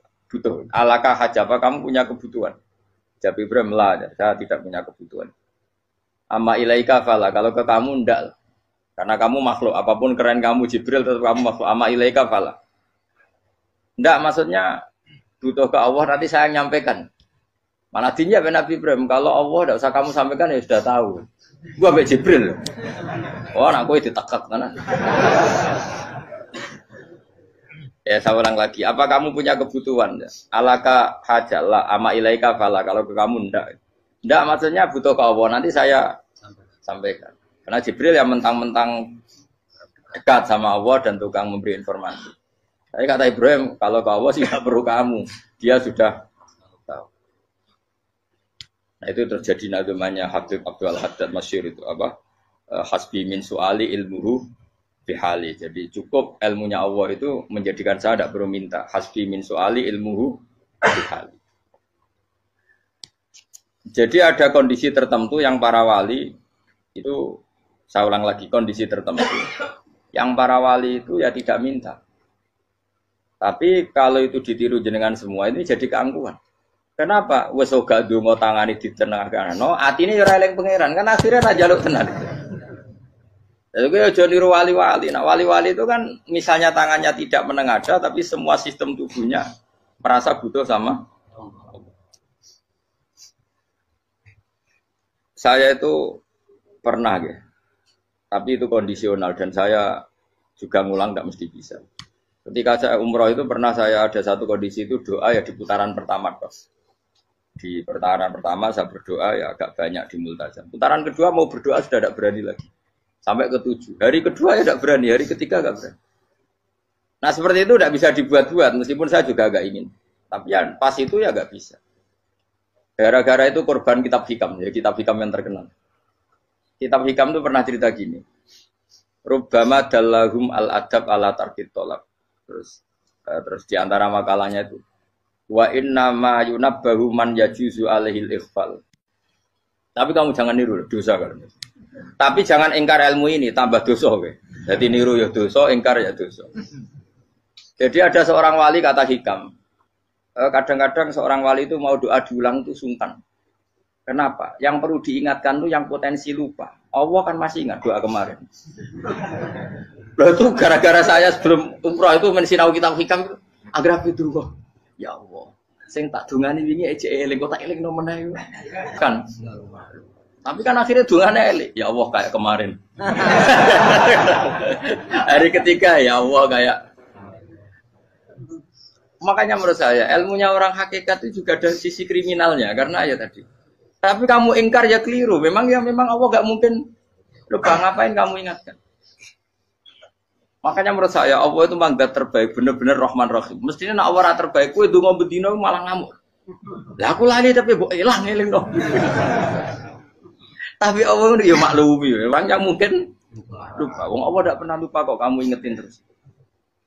Atau kamu menggurui Allah, yaitu ya Allah nang sebadani kalau di duake, padahal enggak mesti maslahat bagi kamu. Duake ora mesti maslahat bagi kamu. Maka ada sekian contoh yang wali itu dibully pangeran. Saya sering cerita, banyak cerita wali itu dibully pangeran, digarap ya pangeran. Ini gara-gara salah itu. Saya pernah cerita dan itu ada di Hikam betul di kitab itu. Itu ada. Ada wali itu tukang hamal itu manol di pasar itu tukang angkut. Jadi kalau ada orang bawa barang berat diangkut dia, terus misalnya kalau dulu mungkin ya ke kereta atau ke singkat cerita terus diupahi. Setelah dapat apa dia pasti pulang karena dia hanya butuh makan satu piring karena dia tirakat makan satu piring untuk ibadah 24 jam. Singkat cerita dia ngeluh ya Allah, kamu tahu, engkau tahu saya ini pecinta engkau, saya ini hanya butuh makan satu piring untuk kuat sholat. Tapi kenapa harus jadi juru manol? Berilah saya rezeki yang tanpa kerja. Selang sekian hari dia dituduh maling, terus di penjara, terus dapat rezeki tanpa kerja. Dia ya Allah kenapa jadinya gini? Kan kamu minta rezeki tanpa kerja. Ya itu penjara itu rezeki tanpa kerja kan. Jadi Allah memperlakukan para walinya itu memang unik. Ya kadang dibully. Sehingga dalam cerita-cerita kenabian, kata Qadiyat itu, nggak ada orang yang sering dibully Allah kayak nabinya. Karena nabi itu orang yang dicintai Allah. Jika salah sedikit saja itu, toro pangeran, toro kampus itu digarap, pokoknya dipelonco, salah sedikit. Misalnya begini, Nabi Yakub itu kan nabi. Dia mungkin nyon jauh gak tersadar nyembelih anak sapi itu di depan indukannya. Ya beliau mungkin spontan saja, Pak. Kalau kamu yang melakukan pasti tidak ada hukumannya karena Allah tidak pati peduli sama kamu sudah lah. Artinya gak peduli salah pantas saya ora jelas ya gitu. Tapi ini nabi. Ketika itu terus indukannya sapi tadi ya Allah, Yakub itu kekasihmu. Saya tidak berani sama dia karena dia kekasih. Tapi saya tetap menuntut keadilan. Dia harus merasakan susahnya dipisah dengan anak. Meskipun dia tidak nuntut rasanya roh anak sebelah itu tidak se ekstrim itu. Sapinya itu hanya nuntut ya Allah dia harus merasakan sakitnya terpisah dengan anak. Akhirnya Allah menciptakan Yakub mengalami terpisah dengan Nabi siapa? Itu kalau kata Qadiyat, itu kalau yang melakukan tidak Nabi pasti nggak dibully Allah, dibiarin. Karena Nabi ini yang melakukan. Nah. Sini Nabi Yusuf lagi mana rasa daftar wali berat. Nabi Yusuf itu di penjara itu karena terdolimi apa karena memang dia salah? Terdolimi. Dan Yusuf itu Nabi. Nabi Yusuf itu Nabi betul memang benar-benar. Meskipun ganteng dia Nabi. Syaratnya Nabi ganteng kira-kira mlebu. Nabi itu harus ganteng, enggak boleh. Nabi elek ora oleh. Karena Allah izin di kekasih kok kriting elek. Allah itu selera tuh. Kabeh Nabi mesti yang paling ganteng di kaumnya, yang paling nasab. Enggak boleh Nabi kok pesek, kriting, enggak boleh. Tapi kalau sudah jadi orang soleh oleh kan. Tapi kalau Nabi enggak boleh. Nabi Yusuf ganteng. Masyhur kan cerita Nabi Yusuf dengan siapa? Zulaikha. Dan belum ada orang dalam keadaan darurat masih cerdas kayak perempuan. Jadi singkat cerita, ketika Yusuf diajak Zulaikha selingkuh enggak mau kan keluar dari kamar. Dalalah kebetulan wa alfaya sayyidah rajal. Itu si Zulaikha tadi spontan langsung bilang, wahai suamiku, apa hukuman orang yang ingin menodai keluargamu? Itu wong wedok. Padahal dia agak terencana, dia pun nggak bayangkan kepergok suaminya. Itu dalam keadaan kepergok itu masih cerdas. Suamiku, apa hukuman orang yang mau menyelingkuhi keluarga Anda? Singkat cerita, suaminya murka, terus Yusuf di penjara, terdolimi. Ketika di penjara, kemudian Yusuf punya keahlian mentakwil apa? Mimpi.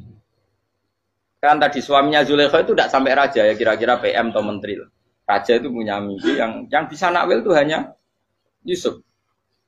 Singkat cerita, terus utusan raja datang ke Yusuf dan takwilan Yusuf terbukti benar. Tapi Yusuf ini seorang nabi, saya ulang lagi Yusuf seorang nabi, dia tapi ya manusia. Bilang gini ke utusannya, coba bilangkan ke raja kamu, di penjara ini ada orang yang di penjara secara terzalimi, yaitu saya. Tolong laporkan ke majikan. Itu Allah tersinggungnya itu bukan main. Nabi kok lapor makhluk. Itu tersinggung. Nah kowe kan gak piye. Kowe ngajono proposal ya ora piye. Wis pokoke Allah mek kowe ora piye. Wong sampean swargane ya ora langsung wae ngono. Pokoke kira-kira kan sudah gak perlu ditegur. Makanya fa'an sahu syaitanu dzikra rabbi fala bisa fisijni bid'asi. Maka Allah mentakdirkan utusan raja tadi itu lupa melaporkan peristiwa Yusuf ke raja tadi. Sehingga raja gak pernah dengar kalau ada orang di penjara karena Allah tersinggung. Wong kowe iku nabi kok lapore ambek penguasa. Ngono tok iku wis Allah tersinggung. Karena dia nabi, gak boleh nabi lapor makhluk. Jadi Allah itu dengan nabi itu sangat-sangat sensitif. Sangat-sangat sensitif. Ya begitu. Terus kita yang terkenal, meskipun ini nggak ada di Quran, Nabi Musa. Nabi Musa itu pernah sakit gigi. Karena dia mentang-mentang kalimullah, orang yang sering komunikasi dengan Allah, minta ya Allah, tolong tunjukkan obat gigi saya itu apa. Singkat ini sama Allah dikasih tahu. Kamu ngunyah suket ini, gitu. Rumput ini kamu kunyah, nanti pasti sembuh. Karena resepnya dari Allah ya pasti mujarab, kan nggak ke dokter. Singkat cerita dikunyah terus sembuh.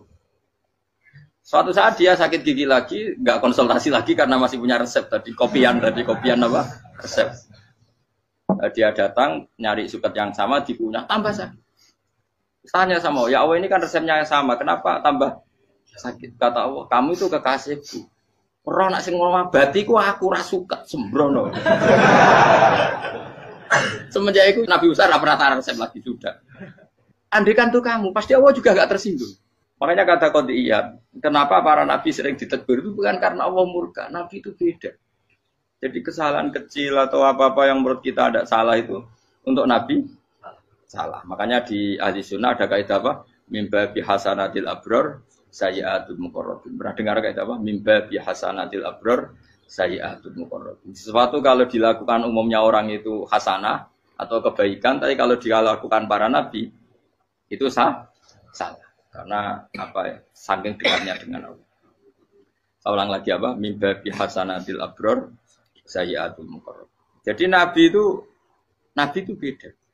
Nah, para nabi itu orang-orang yang ngalami fikir yang doa resmi kayak siapa tadi?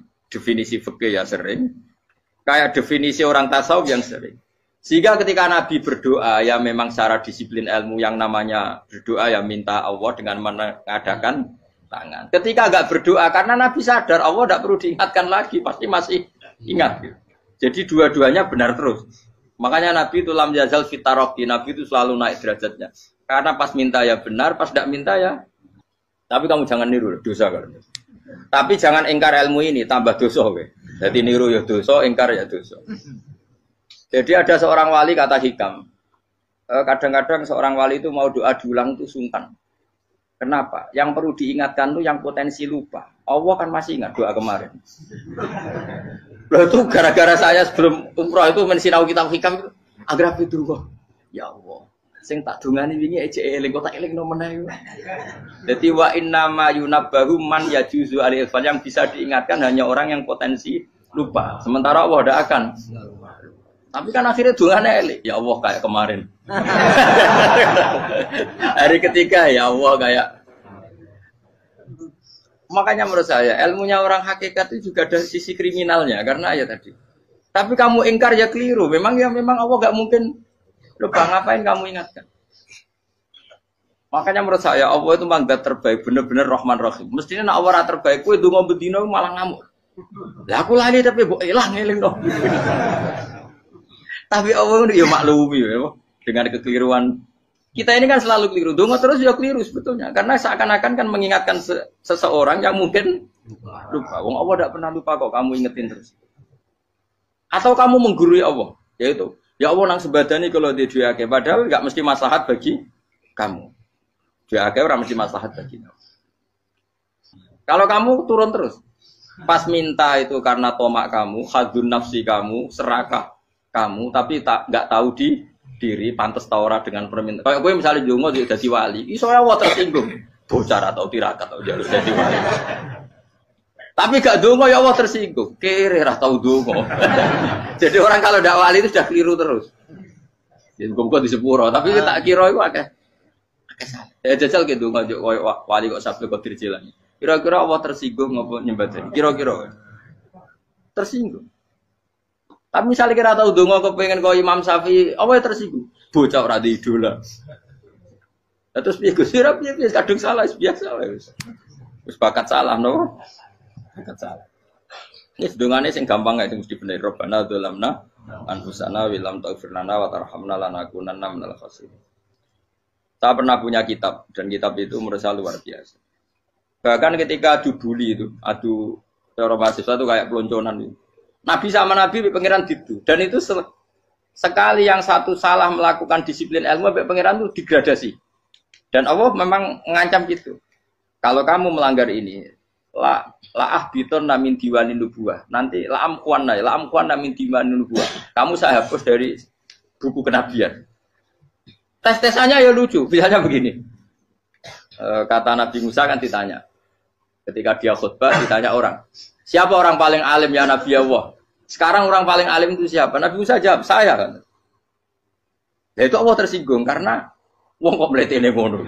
Tapi andai kan Nabi Musa kok jawab Fauzi, itu salah. Oh, tambah salah meneh. Atau enggak Pruhen, malah salah meneh. Tapi jawab Musa ya salah. Saya Gusti. Saya kan. Orang paling alim siapa? Saya. Allah memperingatkan Musa, ada seseorang yang lebih alim ketimbang kamu. Coba kamu harus ketemu dia. Terus ketemu dengan cerita ketemu Nabi siapa? Khidir. Terus dalam 3 sesi ini, 3 babak ini buli-bulian. Nabi Khidir itu dalam 3 babak ini selalu kelihatan salah. Di antaranya adalah cara sekarang ya mungkin di gonjak sepeda motor atau perahu kalau dulu yang menggratisi dia numpangi sepeda motor malah spionnya dicopot gitu. Spionnya dicopot, dirusak. Tapi Musa kan sudah digratisin malah rusak yang motornya yang apa? Menggratisin. Nabi Khidir masih tenang. Kamu tidak paham. Jadi Nabi Khidir mesti stok kamu tidak paham. Itu kata syurrahul hadis termasuk Ibnu Hajar al-Asqalani bilang ini. Setelah itu kedua membunuh anak kecil. Musa tambah marah. Anak yang belum punya dosa kok kamu sampai 3 kali ada 3 peristiwa. Itu kata syurrahul hadis. Andai kan Musa kok diam tidak protes, maka dia akan disalahkan Allah. Karena dia berarti membiarkan kemungkaran di depan matanya tanpa reaksi. Jadi sebetulnya ketika Musa berontak itu Nabi Khidir, Nabi tenan gitu. Jadi itu kan unik. Tapi berontak yo disalahno. Dadi angel sandi tes-tesan dadi nabi ku yo angel. Misalnya kok Nabi Musa itu koyok model santri Jawa Timur. Nabi Khidir salah, nggih nderek mawon. Ya ora nabi jero barang mungkar. Menengae. Berarti yo nabi goblok ngono kira-kira. Maka ya memang Musa harus konsisten seperti itu, harus demo terus. Kayak saya misalnya sebagai kiai fikih, kiai ya harus seperti ini cara mulang saya. Enggak boleh saya misalnya terus anut mulang terus tawadhu semeneng terus ora karu-karuan. Jadi andai kan Musa kok tidak protes itu malah salah. Ya memang harus. Dan itu Nabi Khidir dia, Nabi tenang. Makanya Nabi Khidir akhirnya respect. Tidak ada hati sebaik Abu Musa. Risi itu gak nyaman ketika melihat kemungkaran. Jadi itu sebenarnya poin. Tapi lucunya Nabi Khidir ya nyalan, tak dari rasa kok men takok. Tapi ya disalahno. Ya aku jare Nabi Musa. Ya jajal, gawe peristiwa meneh aku tak sabar rata kok. Bareng. Kon jajal neh. Bareng dijajal ya protes meneh. Barang protes meneh, tinggal satu kali kesempatan. Kowe takok meneh wis ora dadi muridku. Dikasih kesempatan lagi, ya protes meneh dek umat. Tapi itu justru itu menjadi kelebihannya Nabi Musa karena syarat seorang nabi adalah al-musara'ah ila ingkaril munkar kata Ibnu Hajar Al-Asqalani. Syarat seorang nabi adalah secepat mengingkari sesuatu yang mungkar. Nah ini cobalah jadi etika kita, muhasabah kita. Jadi muhasabah itu cara berpikir kita set, kita pikir ulang. Ternyata semangatnya seorang nabi itu wastaghfir lidzambika walil mu'minun. Semangatnya itu memintakan ampun. Orang ahli tafsir tahu semua kalau nabi itu tidak mungkin dosa. Jadi itu khitabun nabi wa urida bihi ummatu, itu khitab nabi tapi yang dimaksud itu umatnya karena nabi tidak akan mengalami dzambun, tidak akan mengalami dosa. Sekarang enggak, kadang-kadang kita ini kalau orang lain salah itu semangat. Kalau di perusahaan ada teman salah apalagi pimpinan salah itu seneng. Barokahnya salah bisa ganti kan gitu. Mungkin di dunia tokoh juga gitu, barokahnya ada tokoh salah, kita yang jadi populer sendiri, tidak boleh seperti itu. Kita harus salimus sodri di jami'il muslimin. Jadi ini harus dilatih. Saya tadi matur sama Habib Ahmad, latihan kita jadi hidup. Nabi itu kalau resep jadi wali itu kata Nabi gampang. Kata Nabi kalau kamu ingin disenangin Allah, ya sudah. Kalau kamu asbahta, amseta gini-gini, perasaan kamu kata Nabi jangan punya perasaan ghil sama orang muslimin. Itu sudah wadzalika min sunnati. Makanya Nabi ngendikan la yablughni ahadun an ahadin syai'an. Ada yang baca la yuballighni ahadun an ahadin syai'an. Seseorang jangan melaporkan ke saya tentang salahnya yang lain. Fa inni akhruju ilaikum wa ana salimus sadri. Karena saya ingin ketemu sampean semua dalam keadaan salimus sadri, tidak punya perasaan apa-apa.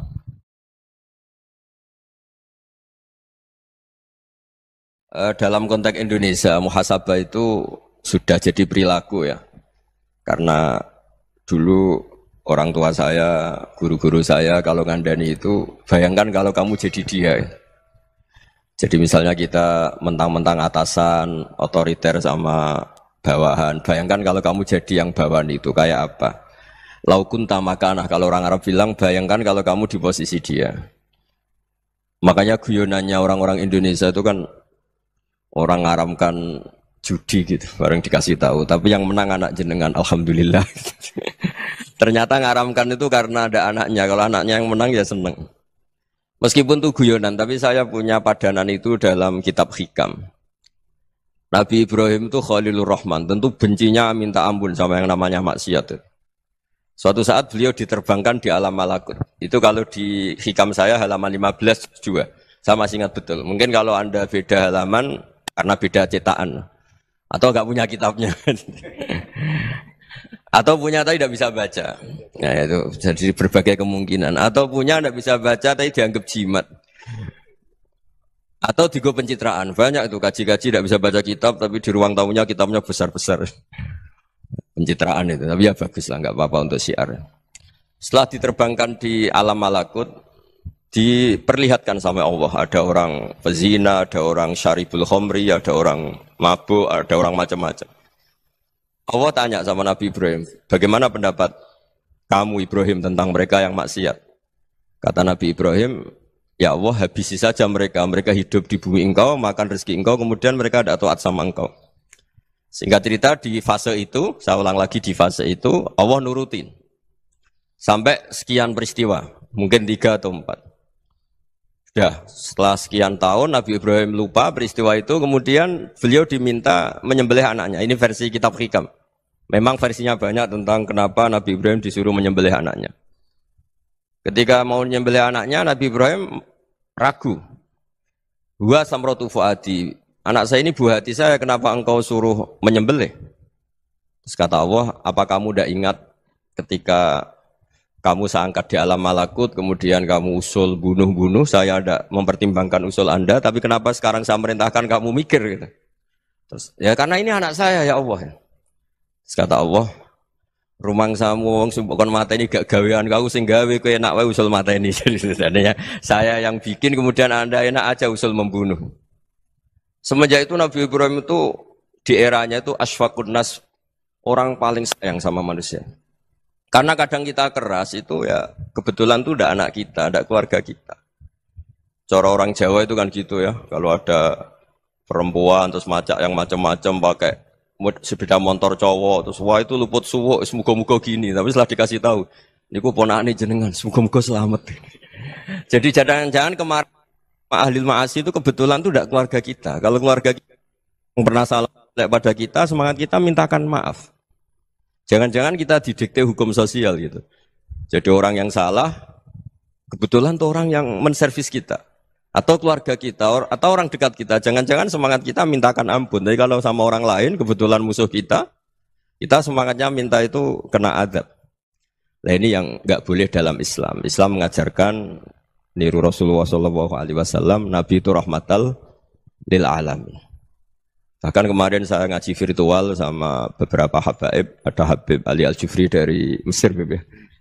Ada Habib Alwi dari Kuitang, ada Habib Nabil Al-Musawa. Dari sekian habaib itu saya masih ingat diantaranya yang didawuhkan rahmatan lil alamin itu ketika Nabi adahu kaumuh disakiti oleh kaumnya dan itu mereka masih kafir semua. Itu mereka dapat doanya Nabi Allah mahdi qaumi fa innahum la ya'lamun. Kayak apa baiknya Nabi orang yang menyakiti, yang melukai, tapi Nabi masih berdoa Allah mahdi qaumi fa innahum la ya'lamun. Sayyidina Umar dapat doanya Nabi itu yakhina kana kafiran ketika masih kafir didoakan. Allahumma a'izzal Islam bi Umar. Itu ketika masih kafir. Itu pelajaran bagi kita bahwa yang sedang tidak cocok pun itu berdapat doa kita. Ya doa supaya kondisi kita baik, hari tambah baik. Karena agama ini saya berkali-kali bilang limangka nayarjuwa hawal yawmal akhir. Agama ini diperuntukkan bagi yang selalu punya harapan pada Allah Subhanahu wa taala. Saya cerita muhasabah ini tentang hubungan kita dengan Allah. Di Indonesia itu banyak orang fasik, banyak orang nakal. Ya di mana-mana orang nakal itu ya mayoritas wa aksaruhum fasikun. Tapi berkahnya harapan. Mungkin saya kira nakal sok benda, mungkin saya kira sholat sok ben sholat, mungkin sekarang belum sakhok, belum dermawan, suatu saat dermawan. Barokahnya itu kefasikan ini dianggap sementara. Sedang fasik, sedang tidak benar. Karena kiai-kiai kita, para guru-guru kita, para habaib utamanya itu mesti bilang semoga husnul khotimah. Nah barokahnya doa itu semoga husnul khotimah itu menjadikan satu pola sosial. Yang sedang fasik ini masih diharapkan jadi lebih baik, jadi lebih. Sehingga kita tidak ngambil sikap ekstrim, yang ingin menghabisi atau ingin mengadili, tidak. Karena selalu kita punya harapan. Dan agama ini limangka nerjuwa hawal yawm akhir. Bayangkan itu kalau yang nakal itu anak kamu. Pasti kamu nggak ingin kan langsung dapat azab, dapat apa. Padahal kita semua jadi tokoh ini abul kulli, bapak dari semuanya. Sehingga ketika Rasulullah SAW jalan-jalan kemudian melihat perempuan sedang menyalakan api. Kalau apinya mati ditiup, anaknya dijauhkan. Nanti kalau sudah jauh dari api, anaknya digendong lagi. Terus kata Rasulullah, matur ke semua sahabat, Aro'aitum anna hadih tarihatan waladaha alannar. Apa kamu berpendapat bahwa perempuan ini akan melemparkan anaknya ke neraka? Tidak ya Rasulullah. Tidak akan seorang ibu melemparkan anaknya ke api. Terus kata Rasulullah, Allahu arhamu min hadih biwaladiha. Allah lebih rahman, lebih rahim dibanding orang tua ini kepada anaknya. Ini yang harus kita kenalkan terus, kita kampanyakan terus. Supaya orang hubungannya dengan Allah itu nyaman, asik. Sehingga dengan demikian selalu ada harapan bahwa yang sedang nakal ini suatu saat tobat. Kita tidak boleh menghukumi pasti begini, pasti gini. Itu tidak wilayah kita. Itu juga yang dicontohkan Rasulullah SAW. Secara lahir Nabi itu nggak berkenan sama Wahsy. Karena Wahsy itu salahnya salah fatal. Karena membunuh ahabban nasi ila Rasulillah. Yaitu membunuh Sayyid Hamzah. Jadi ketika Wahsy tobat, Nabi itu nerima tobatnya. Dan ketika beliau dengan basariyahnya agak siap ketemu Wahsy karena harus ingat Sayyid Hamzah, basariyahnya diturutin. Oke, kamu iman, saya turutin, tapi jangan sering ketemu saya. Karena kalau ketemu kamu, saya masih ingat sama paman saya, Sayyid Hamzah. Kita bisa ngelola seperti itu. Kita tidak cocok sama orang, bagaimanapun mereka umat Rasulullah SAW, kita tetap mencintai mereka. Misalnya kalau beda agama, mereka sama-sama orang Indonesia, kita mencintai mereka atas nama warga Indonesia. Tapi kalau misalnya potongannya ora cocok, beda kultur, bawaannya itu mangkelno cara Jawa, ya bisa diilmoni, jangan ketemu. Wong sudah tidak cocok, ingin ketemu nyari solusi. Roh ini tok seneng itu kan ya repot itu. Ya sudah kalau nggak pati cocok ya jangan sering ketemu. Dan itu kita bisa memanage seperti itu tuh bisa. Saya berkali-kali cerita tentang Imam Syafi'i. Kalau dikasih tahu ya Imam Abu Abdillah, panggilannya Imam Syafi'i, tetangga Anda ini ternyata banyak yang nggak senang Anda. Jawabnya beliau senang. Ya bagus kalau nggak senang saya, ndak utang saya katanya. Jadi gara-gara sampean seneng aku ngatur aku ini kan. Nah, mungkin sampean ra seneng kan ya enak. Jadi hidup itu dianggap happy. Kalau seneng ya teman silaturahim, kalau nggak seneng ya nggak bakal utang gitu. Baru kayak seneng itu nggak ganggu. Gitu. Jadi dulu itu orang bisa ngelola seneng nggak seneng itu bisa. Karena ada kearifan hubungan dengan Allah Subhanahu wa taala. Hidupnya selesai karena masyghul bi dzikrillah. Mereka sibuk dengan Allah. Makanya kata ulama-ulama tasawuf, kamu jangan melihat manusia perilakunya, tapi kamu juga harus ingat yang gerakkan semua itu Allah Subhanahu wa taala. Dengan demikian kita farah, kita senang. Makanya Nabi kalau ngutus Anas bin Malik kemudian enggak kesampaian yang diinginkan karena Anas main, ketika garwa-garwane Nabi agak tersinggung, Nabi andaikan Allah menghendaki yang saya inginkan kesampaian, pasti itu kesampaian. Jadi dianggap kegagalan Anas enggak manggil yang dituju Nabi itu ya kersane Allah ya enteng saja. Sayyidina Ali lebih parah lagi yang dialamin. Itu dalam beliau kalau dipanggil itu enggak cepet-cepet ke sana. Ketika ditanya, "Kenapa kamu tak panggil enggak cepet ke saya?" "Amin tu ukubatak." Karena aku tahu engkau orang baik. Orang baik itu pemaaf. Jadi makanya orang-orang soleh dulu itu bodoni itu. Makanya sekarang kalau ada orang bodoni itu mesti dibidik orang soleh. Kalau orang-orang soleh itu kakean husnudzon lagi sering dibodonin. Abdul bin Umar itu masyhur itu. Kalau ada budaknya sering sholat, sergap sholat itu dimerdekakan. Akhirnya enggak sholat pun pura-pura sholat. Akhirnya juga dimerdekakan. Ketika ditanya, kenapa engkau merdekakan? Padahal mereka sholatnya menipu engkau, kata pembisik-pembisik itu. Man khoda'ana lillah in khoda'na lah. Dia nipu atas nama Allah, berarti saat tertipu juga atas nama Allah. Enggak masalah dong, semuanya demi Allah Subhanahu wa ta'ala. Jadi ketika kita ketemu mensifati Allah Ta'ala itu ghafir. Allah pemaaf.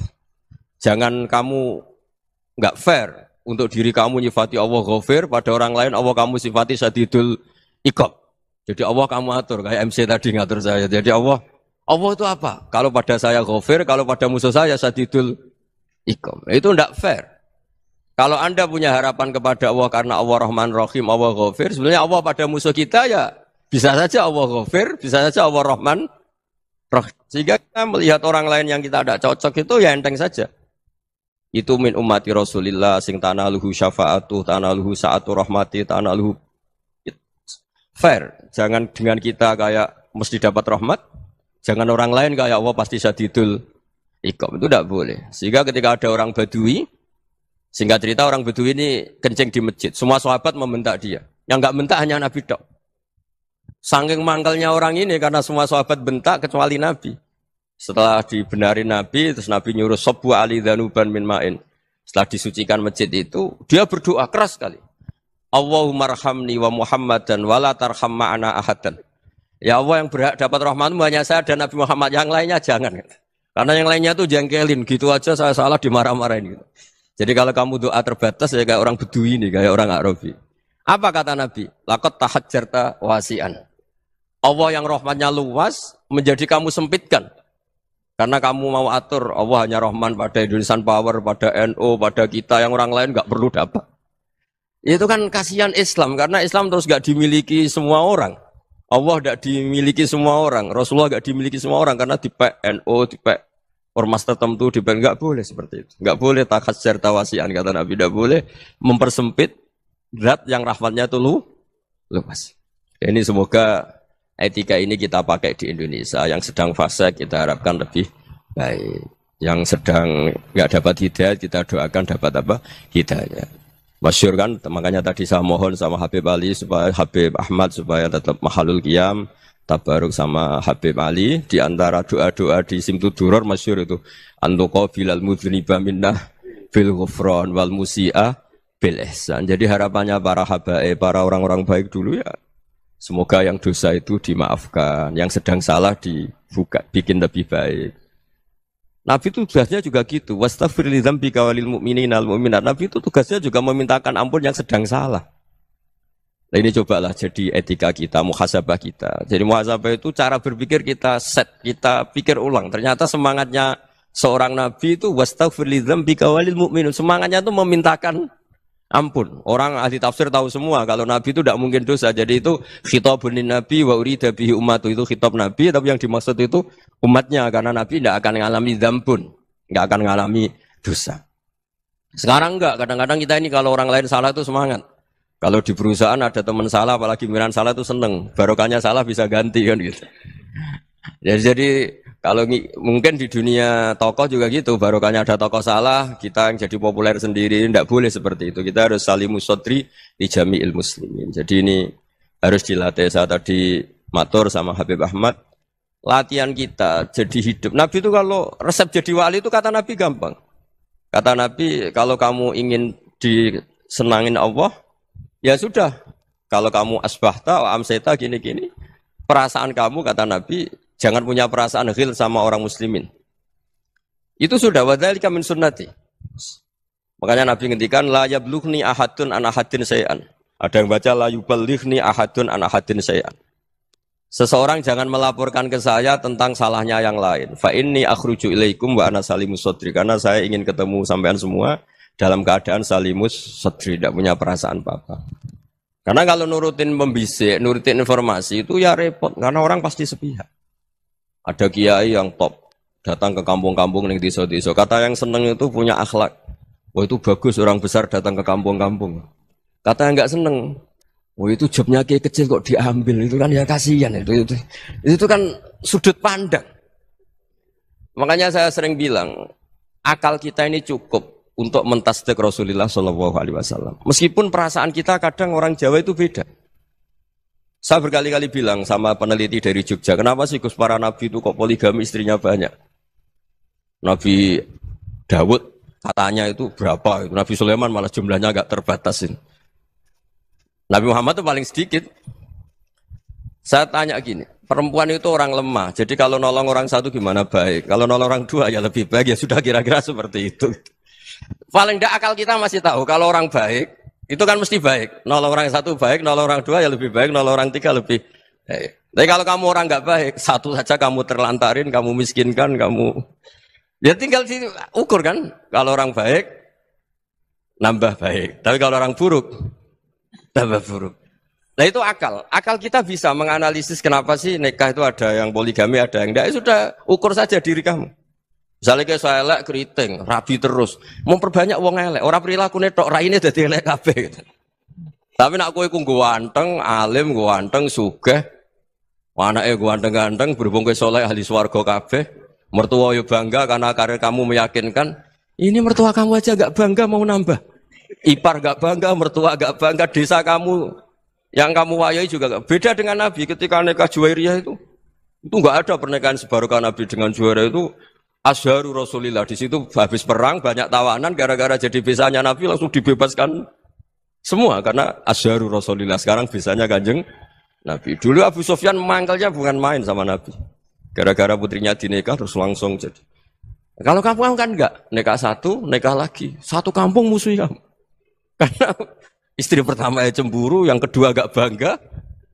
Wah itu selesai itu. Di dunia wal akhirah. Maksud saya, nganalisis Islam itu harus pakai akal. Dan akal yang dipakai, ini saya bawa ke kitab Ihya, adalah pikiran-pikiran para ulama. Makanya ketika Imam Ghazali ketika ditanya, fakaifa bi muslimin fasikin, asawwaha fi jami'i amri. Kalau kayak ketemu orang fasik, orang Islam tapi fasik, perilakunya enggak ada yang benar. Kata Imam Ghazali jawabnya lucu, aneh. Ma min muslimin illa wa islamuhu ta'ah. Tidak ada orang Islam kecuali dia mau Islam, membenarkan Allah dan Rasul itu sudah taatnya dia. Kok kamu tidak bisa melihat taatnya dia?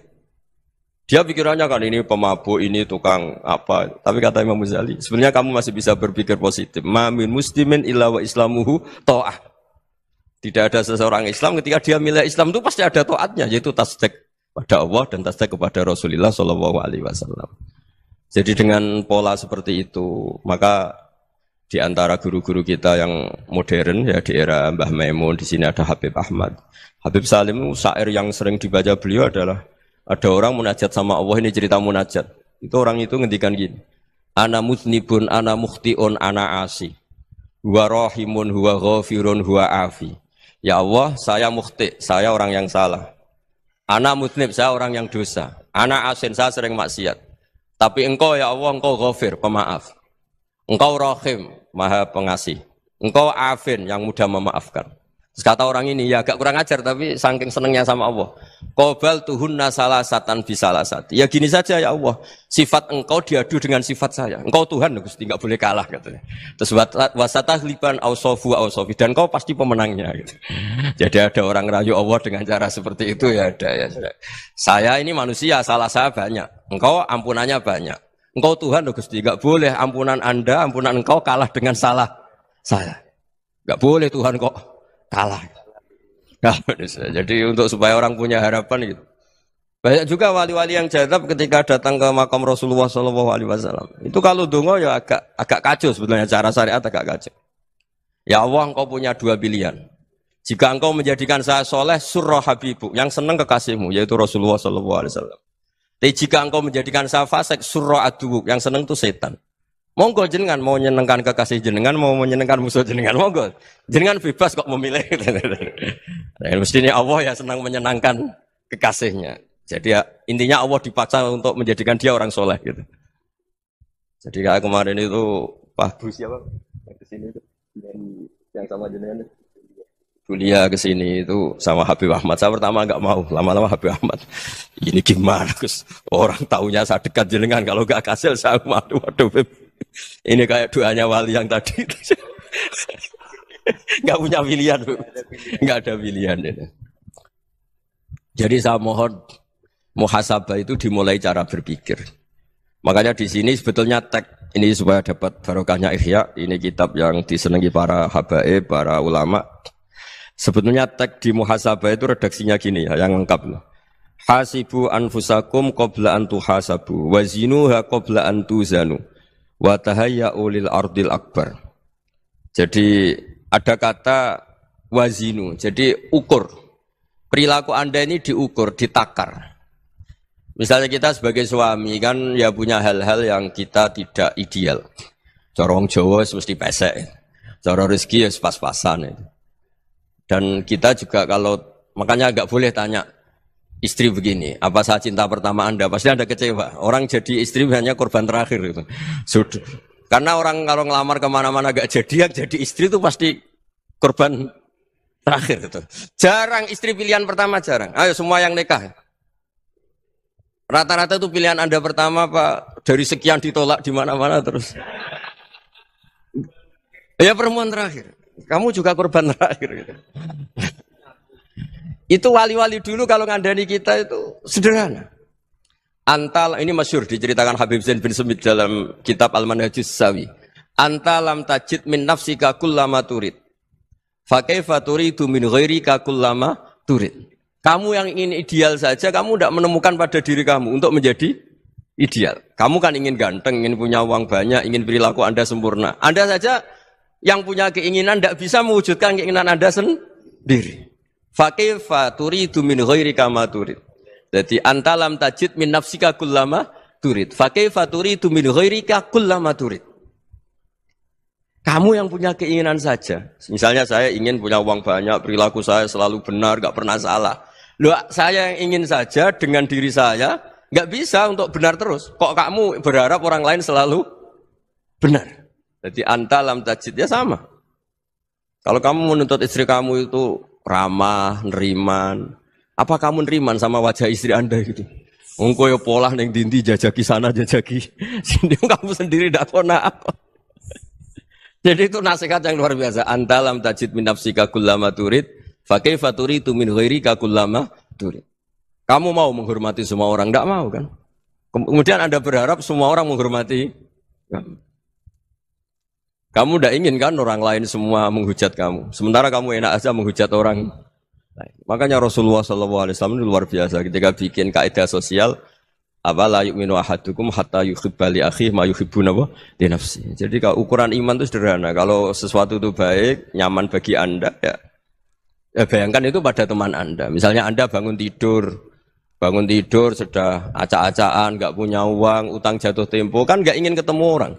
Ya kamu jangan bertamu ke jenis ini karena dengan kamu yang alami juga gak siap ketemu orang. Makanya ada Habib Alim itu dilapuri sama seseorang.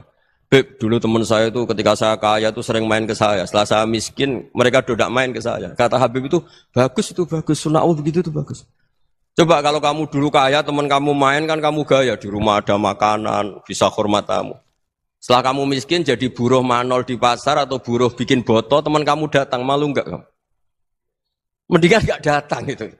Akhirnya baru, oh ya alhamdulillah kalau gitu. Loh iya kan dulu teman kita datang, kita ada Alphard, istri cantik, rumah bagus. Setelah kita miskin, buruhnya orang pas dibentak-bentak, teman kamu udah datang. Milih datang kamu enggak kalau setelah kamu jatuh? Enggak kan? Jadi barokahnya ilmu itu terus. Ya, tapi kadang-kadang orang tuh, wah setelah saya miskin teman-teman enggak kasih ke sini.